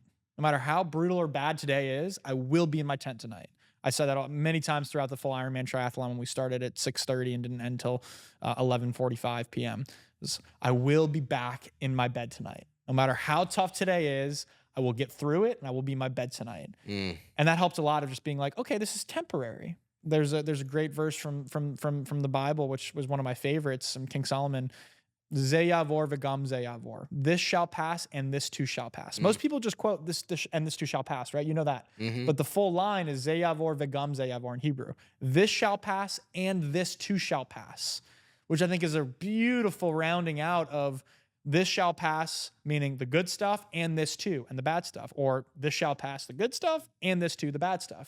It all will pass. This shall pass, and this too. So whatever you're dealing with here, this shall pass. And this too shall pass. Whatever you may be going towards shall pass. This shall pass, and this too shall pass. So that started to lead me to this idea that it's all temporary. Whatever we're feeling is not a permanent state. We're not in our permanent state. Like, we are temporary. I will be back disintegrated into the earth eventually. and my bones will be dust eventually, right? So it all is temporary. So in this moment, and I might feel something so strongly, but I could feel that excitement. I could feel that anger. I could feel that fear, but it's going to pass. And you start to build this observer, because really it's like you are not your emotions or your thoughts. You are the observer of your emotions and your thoughts. So it starts to put you in the seat of like, Whoa. okay, cool. I'm not those things. And it's easy to latch onto those, but I'm observing that. Okay, I notice. That's another great framework. Okay, I notice fear right now. I notice that I feel a sense of fear in my body. And a good way to do that, a good practice to bring that in, is a body scan, a body awareness. Mm. Something that we do on retreat every single day of checking in. Physically, I feel the coolness of this chair in my seat. I feel the support on my back from this chair. I feel a cool breeze coming from my left shoulder. I feel my right side a little bit tweaked over to my left physically. Okay. Emotionally, I feel just energized. I feel a sense of inspiration. I feel I don't want this conversation to end. So that's how I feel physically and emotionally. So start to build that awareness through doing a check-in like that, through journaling. What are you feeling? Again, because most of the time we just don't want to go there, but let yourself go there. Write that down, face it. And then you start to see like, okay, cool. Like, how can I feel such a good thing and at the same time feel such a bad thing? Because we can hold multiple things at once. We can feel all these different things. So I'm not this, because how can I be this and this at the same time? I can feel this and observe this and notice this all at one time. Yeah, it's the I used to write my one of the things that people do with journal practice is they're not honest with themselves, and they're writing as if somebody else I was is gonna going to read it. read Yeah, it. that's a good point. It was the practice of journaling is truly just a brain dump Hmm. and getting every feeling out. Yep. Now, on the flip side, why I am so like I impress upon people when they start journaling, be careful, because when you start to go through the ebbs and flows of life, you will start to see and you'll start to notice trends of I am this person this day, and then I am this person the next day. Mm. And it's always I am, I am, I am. Like I had a the other day, I called my co-founders and I was like, guys, I'm angry. I'm angry right now. I'm angry at the world. I'm angry. And then all of a sudden, that I didn't know what I felt angry, right? Right. You were I experiencing truly it. felt angry, but I labeled it as I am. Now, all of a sudden, whereas if I say I feel instead of I am, I can let that emotion pass. Yes. But when I qualify myself as I You am, hold on to it. well, then how am I can't just Yeah. let that go. You identify with it. Of course. And then Yeah. I'm going to look and pick apart everything that You're gonna confirms my validate that. bias Yeah. of I am this. Right. Yep. Yep. And so it's a the journaling aspect of it is being able to just kind of see your own nonsense a little bit, Mhm. like truthfully see your own nonsense. It's like, look at this. This was 3 weeks ago. That really wasn't that big a deal. And now that we're 3 weeks later, we can kind of see like that was kind of stupid. You shouldn't have felt that way. But Yeah. it's the attachment to the It is. And consider even like in our English language when we say, what's one of the most common phrases when you greet someone? How are you? Think about the words "how are you" versus what I love to ask people: How are you feeling? How are you? You respond to "How are you?" of "How are you?" I am. That's the inverse of the verb "are you?" I am. How are you feeling? It cues up, and it will cue up such a different response if you ask someone instead of like, "Hey, how's it going?" or "How are you?" How are you feeling? Hey, bro, how you feeling? It's like, whoa, okay, how am I feeling? It kind of forces you to pause to think about how am I feeling and to feel into that versus just like, how are you? Good. Okay. Or I'm pissed off right now, or I'm upset. It's like, how are you feeling? I'm feeling a little irritated.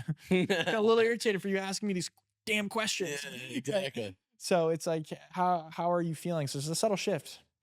Do you think when you think about your long game, like, Mm. do you think that you will always be in this mode of create products, create services? Do you see yourself going into philanthropy? You seem like you have aspirations of being a Tony Robbins esque character. Where do you see yourself developing over the next couple of years? I have no clue, man. And that's like such the fun, exciting part for me. I had no clue that I'd be sitting where I am today, even 2 years ago, Mhm. 3 years ago, zero clue. How not to interrupt Yeah. you? how does manifesting play into that then? Mm. Because if you don't know where you're going, Yeah, how are you? it's interesting. I've it's a great question, but I've gone. I was big into like I'm a manifester. I'm a creator, and that helped get me to some places. I manifested things very clearly. As I've gotten older, I've kind of shifted less into the manifestation of like I'm gonna manifest. It feels like there's almost kind of this like dark magic energy that almost feels around that, and instead it's more of like I'm going to allow, I'm going to co-create with God, with Source, with Spirit, and I'm going to allow God to guide me and to lead me to where I'm needed the most and to what I am, to show me the path. I pray every single day. I ask my angels, my spirit squad, my divine delegate, my divine support, light beings that are around me that I feel. I ask, hey, show me the way, please. Show me the path. Give me the signs that you're here. And the synchronicities happen. Show me the synchronicity. Show me where I need to be needed the most.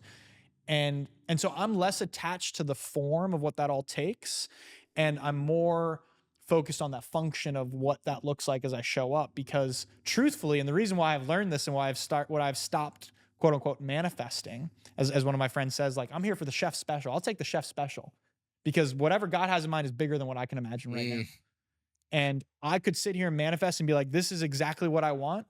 But if I were to do that, I bet I could get that. But I would close myself off to the opportunity and the possibility for even more and even bigger and grander than I can imagine. Because that's always the way it's been. You set a goal and it always ends up being bigger and better and juicier and more tastier and delicious than you could have ever thought. So I feel like manifesting, it's like, yes, you need to be specific with goals, sure, but manifesting almost can limit yourself.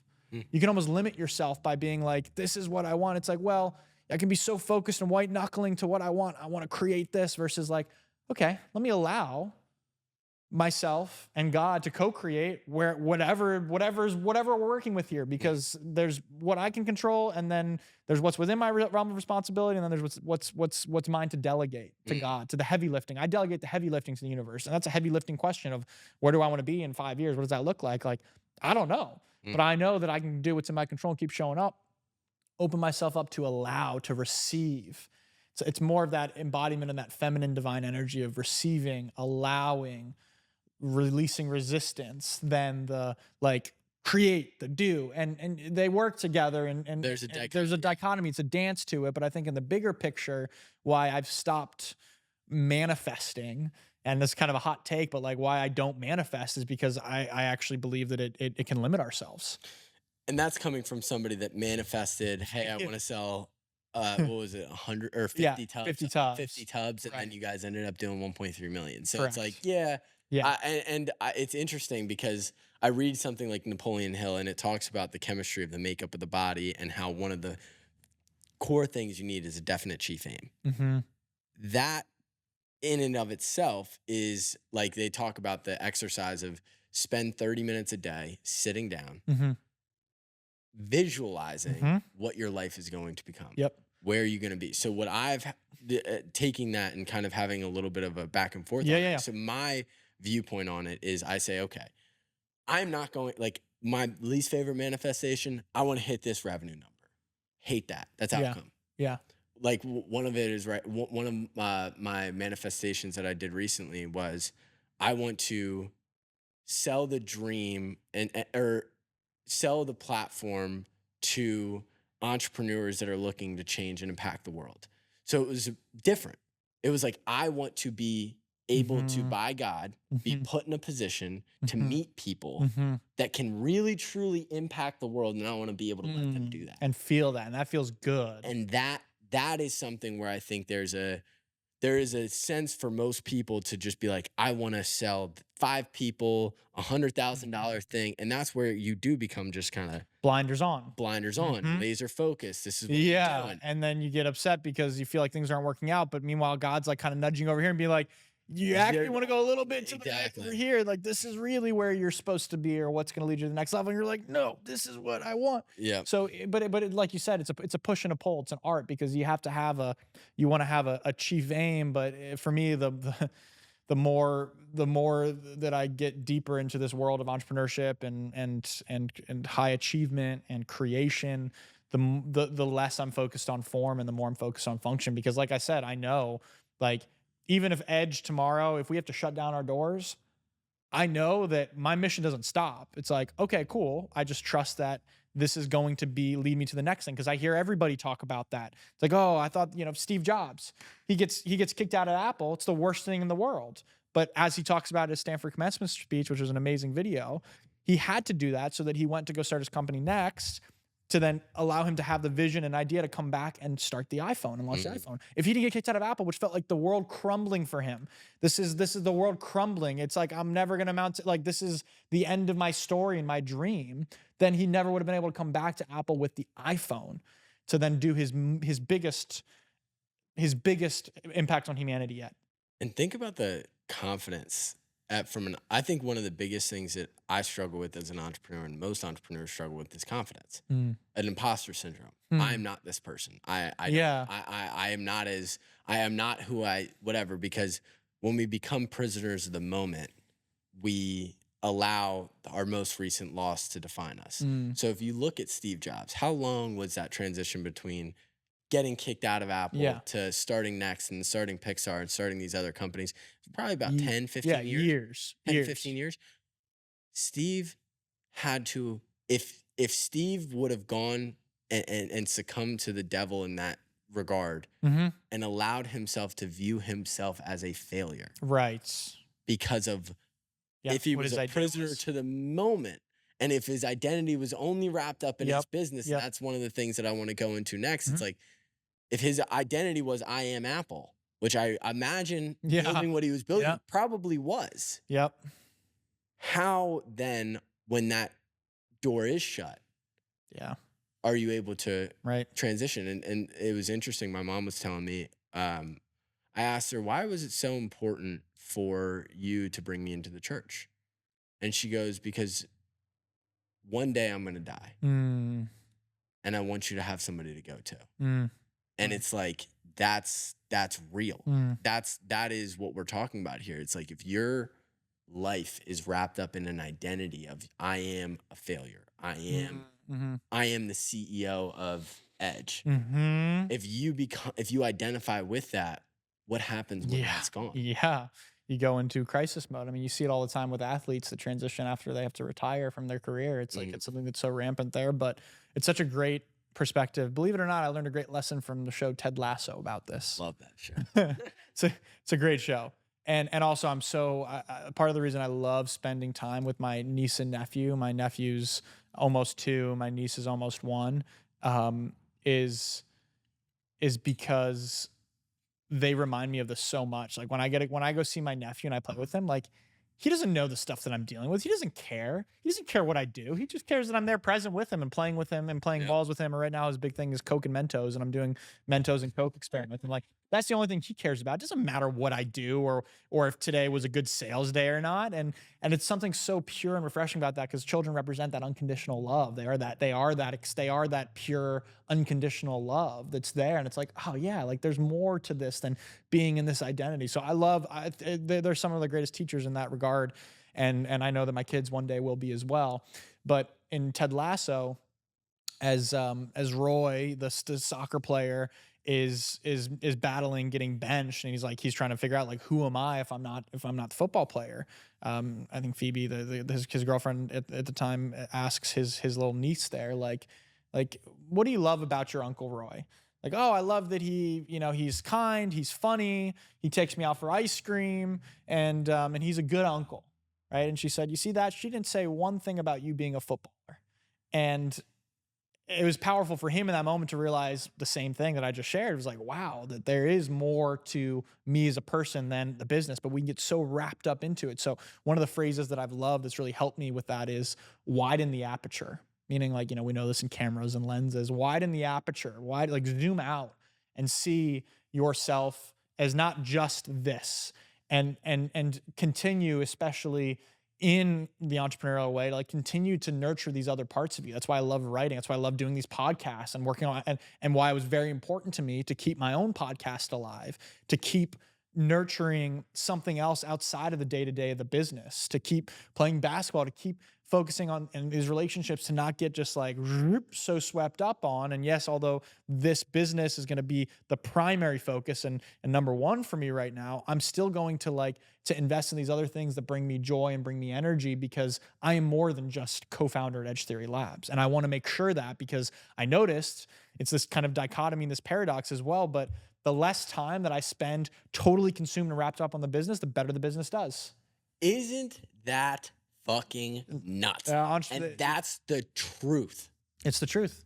The less I'm focused on the nitty gritty and the less I'm like absorbed by it, then the better the business does. The more I'm focused on doing the things that bring me energy and feel good. You know, obviously, to a certain degree, I can't just be out frolicking all day and expect things to happen if I take care of the things I'm doing. But there's a point of focus and energy that can be detrimental because you're just so wrapped up in it, and that can be harmful. So I've been able to navigate that, thankfully, by virtue of getting a little bit too wrapped up in it at times. So then be like, whoa, okay, hold on, I got to pump the brakes a little bit and take a step back. Napoleon Hill talks about it when he talks about defining your definite chief aim. He goes, set your definite chief aim, visualize what it would look like to achieve it, and then let go of everything else. Yeah, that's great. Do not try to map your way there. Do That's not great. try Exactly. to force your way. Like, you know where you're going, you know where you're trending. And then going back to what you're talking about with the business and losing your identity, I remember earlier last year, I was completely losing myself in my business.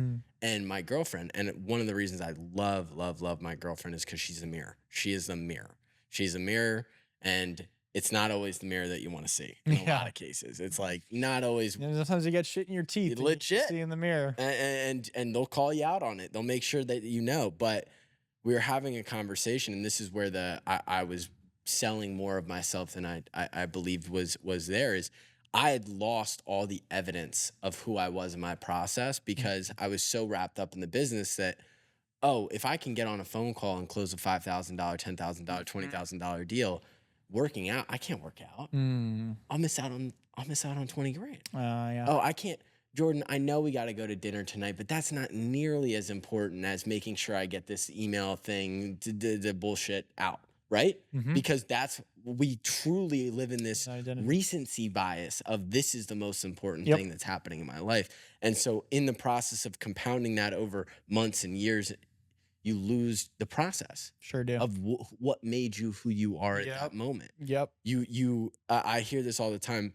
They're like, an empty cup can't pour into others. Yeah. A full cup can't pour into others either. You need to have an overflow to be able to pour into others. Great. And in order to have an overflow, you have to focus on your process.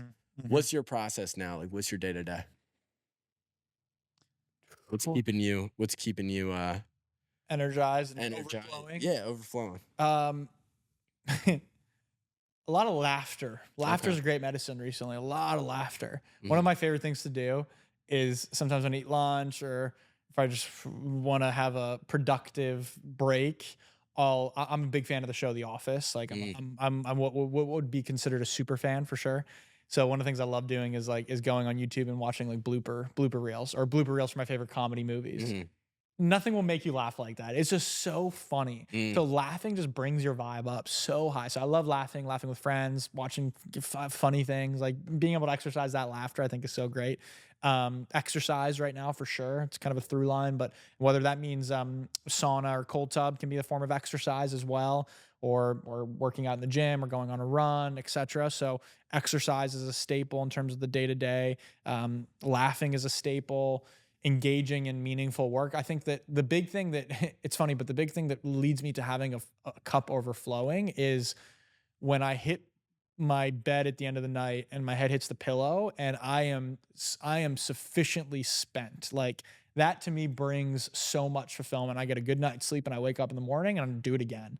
Like to feel like I've wrung the towel out of every single moment of that day. And I've been adapting now to operating at a new capacity that I've never operated at before in terms of bandwidth, in terms of time, meetings, things in the scope, and especially being an entrepreneur and being in a CEO role, you have to be able to zoom in and out really well. And what I mean by that is you have to be able to like zoom out and look at the bigger picture, vision, long-term, 12-month, 18-month roadmaps, and you have to zoom in and be able to look at the minutia of the day to day in a specific, interaction with with a certain person, or and everything in between, right? It's a lot of like zooming in and zooming out, and that takes a lot of mental bandwidth and faculties to be able to go from one conversation really in nitty gritty to the next conversation, really, really zoomed out, bigger picture. But I love that. And it provides a lot of color to my day. So I think working in an office also helps with that too.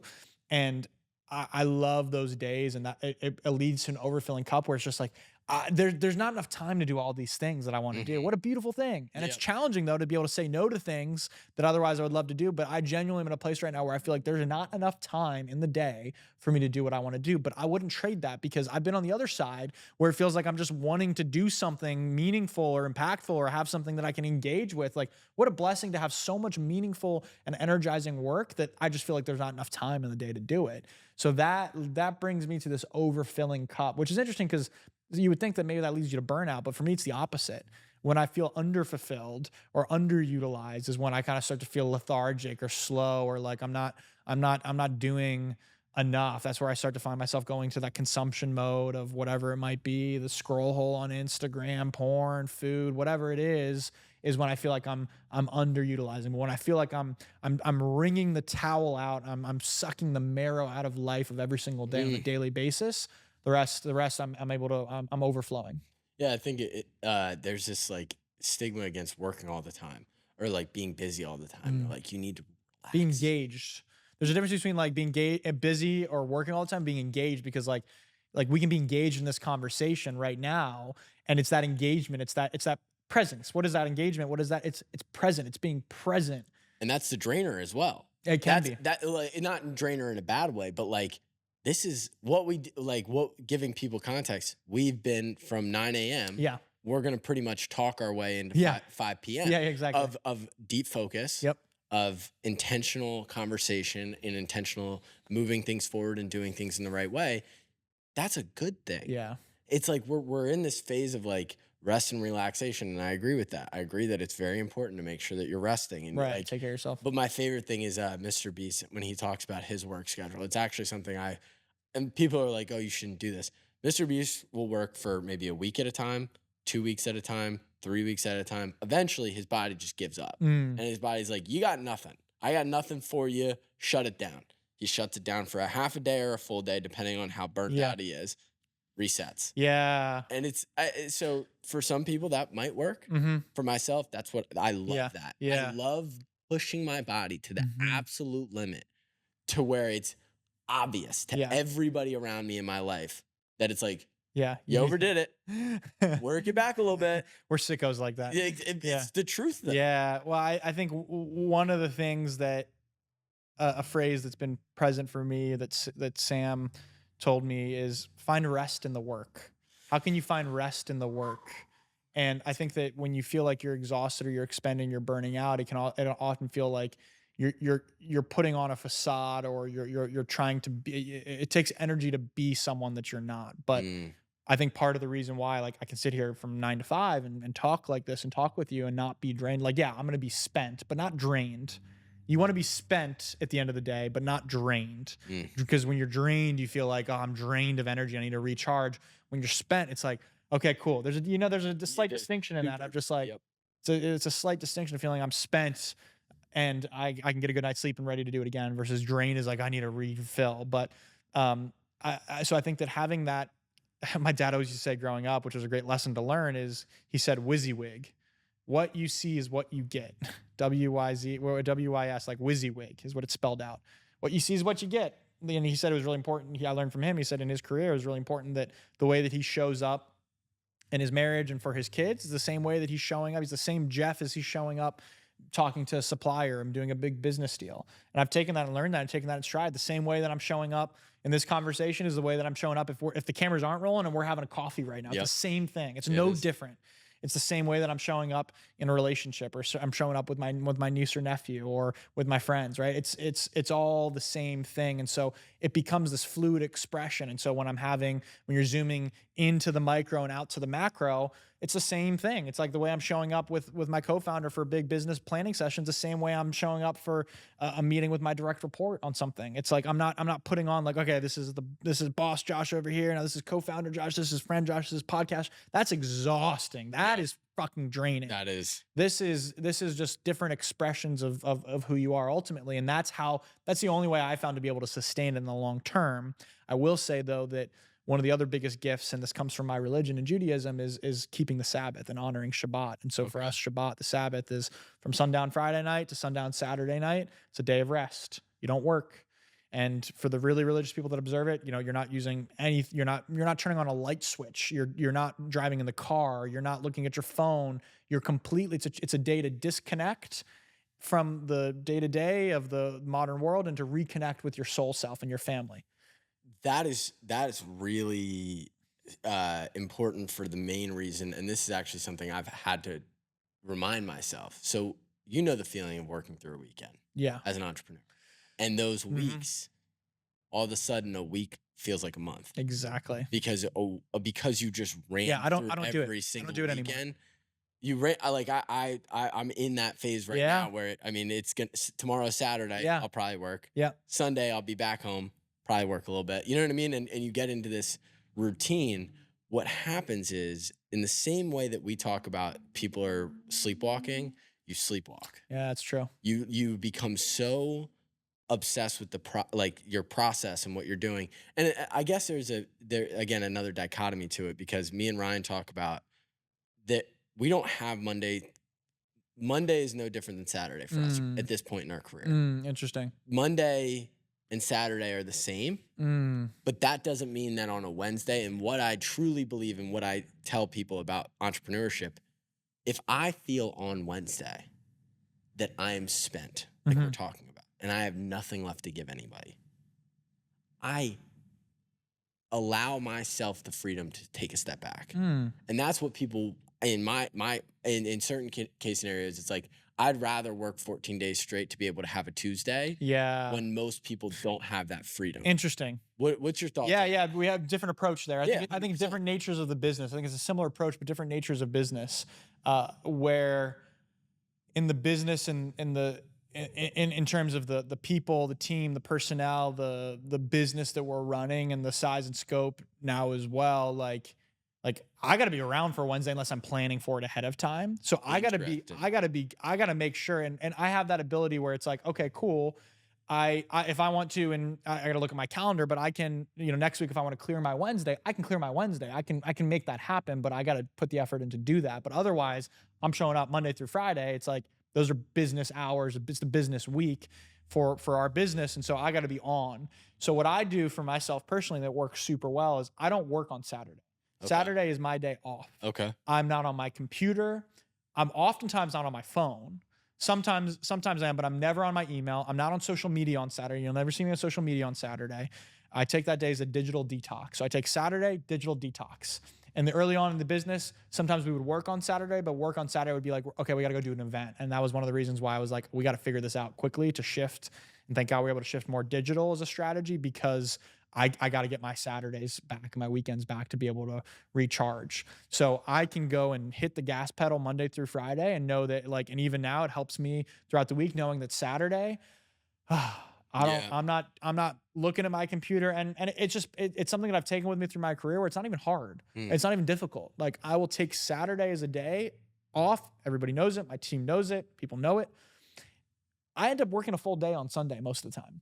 Usually it's like, okay, maybe a couple hours in the morning, then it's a little bit of a leisurely pace, but I'll work, at least 4 hours of getting myself kind of oriented, some deeper stuff, getting myself scheduled for the week and ready for the week. But I'll work oftentimes a full day on Sunday.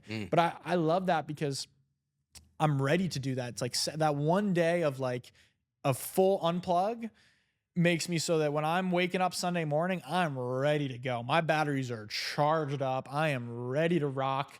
And having that, like, that conscious step away and that step aside charges me up to the point where, like, if I want to pull a 10-hour to 12-hour day on Sunday, I can do it and feel great. Yeah. But then I'm hitting Monday, and Monday I'm ready to rock. I'm ready to go. Monday through Friday, I am solid on. Yeah. So I really honor that Saturday, that Sabbath day for me, and it's made such a difference in my mental life. It's good, and that's where like I always say it's like I definitely am 24, so I could definitely sit here and say even my habits now, my process now is there's things that need to be proved, and like that. This is one of the things that I struggle with because I think we're in two different phases of our business life. You Sure. you you guys have. I believe there's a proverbial hump that you get over. You Mhm. always feel like the business is going to go tomorrow. Yeah. That's like a Yeah. feeling that no Yeah. entrepreneur like gets away. Yeah. I asked one of my I will ask my new partner who's grown and scaled a company to 25, 30 million. And I go, when is the moment that you finally be like, We oh, made we're it. good? Yeah. And he goes, when you sell it. Yeah. And when you get out, Right. it's the truth. But the problem with that is you feel this toxic draw until you get over the hump where you're Mm. like, I can breathe, at least for a second. Mm. You feel like every moment that is not spent pushing that objective forward is a Mm. moment wasted. And it's hard. I don't feel that way when I show up for myself physically, my Right. relationship. I don't Right. feel that way, like Right. where I'm like, this is wasted. Right. But on a day that is like, Yeah. I'm like, Yeah. I don't know, I get depressed and I Yeah. get anxious. And Yeah. like even when I go on vacation, as crazy as it sounds, Yeah. some people can go on vacation for like 4 or 5 days and come back and feel like, wow, I feel Right. awesome.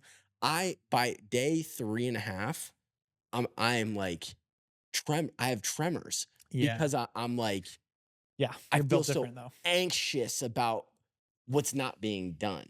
So that's why I always Yeah, throw that well, caveat. I think it's just a mindset perspective in that too, because for me, I view that Saturday of sometimes being a potato as this it is equally as beneficial for me as going on a long run, or like, you don't feel guilty about taking the time to exercise or to focus on health and wellness, but you feel guilty about taking that time perhaps to just be a potato on the couch. It's like I need that potato couch, that couch potato time for me, but it can't be more than like it's a few hours or a day max. It's like, Yeah. okay, it's just gonna be a day Yeah. when you shut everything else out. But most of the time, it's a day of going on a hike or being in nature, or being with friends, or just non-work stuff, and that fills my cup in a big way. But sometimes it's just like, and I was just the other day. It was after like 2 weeks ago, or yeah, last week was the first full week that I was in San Diego for the entire year. So for 6 weeks, it was the first full week that I'd been here the entire year. And so I got to that Saturday, and I'm like, I had to do some plans with a friend, and I said, hey man, I just need to be a potato today. Like, if you want to watch a movie and be a potato, down to join, or go to the hot tub, down to join. But like, I need to be a potato. And he was like,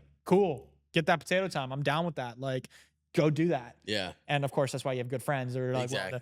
so, but what you said reminds me of this great quote that I have now that's saved front and center, which is from Alan Watts. He says, don't be afraid. You're going to make it, but it's always going to feel as if you're not. That's the fun, you see. And I love that last line. It's like, don't be afraid. You're going to make it, but it's going to always feel like you're not going to make it. But that's the fun.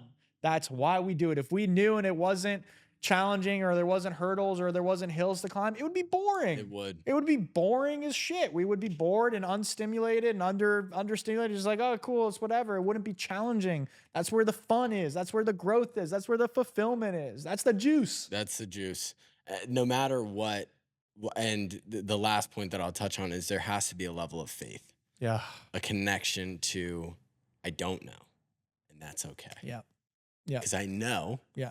because of my process, I'll be all right. Yeah. Everything will work itself right. out, no matter what. Well, we ran it up to the. We did it, huh? Look at that. This is incredible. Thank you so much. Obviously, we'll link all of your socials and everything. But yeah, dude, I appreciate this. Thank you, brother. This is awesome. You've got a great way of asking questions and drawing out things. It's been a treat to be in this format with you, and certainly a vibrant energy with a bright future that I'm super stoked to you're one of the others. I like to say on my podcast, find the other like-minded people that are movers and shakers, or people that are paving their own path, and that are seeking these deeper asking the question, seeking this deeper experience out of life, not just to merely exist, but to live, to thrive.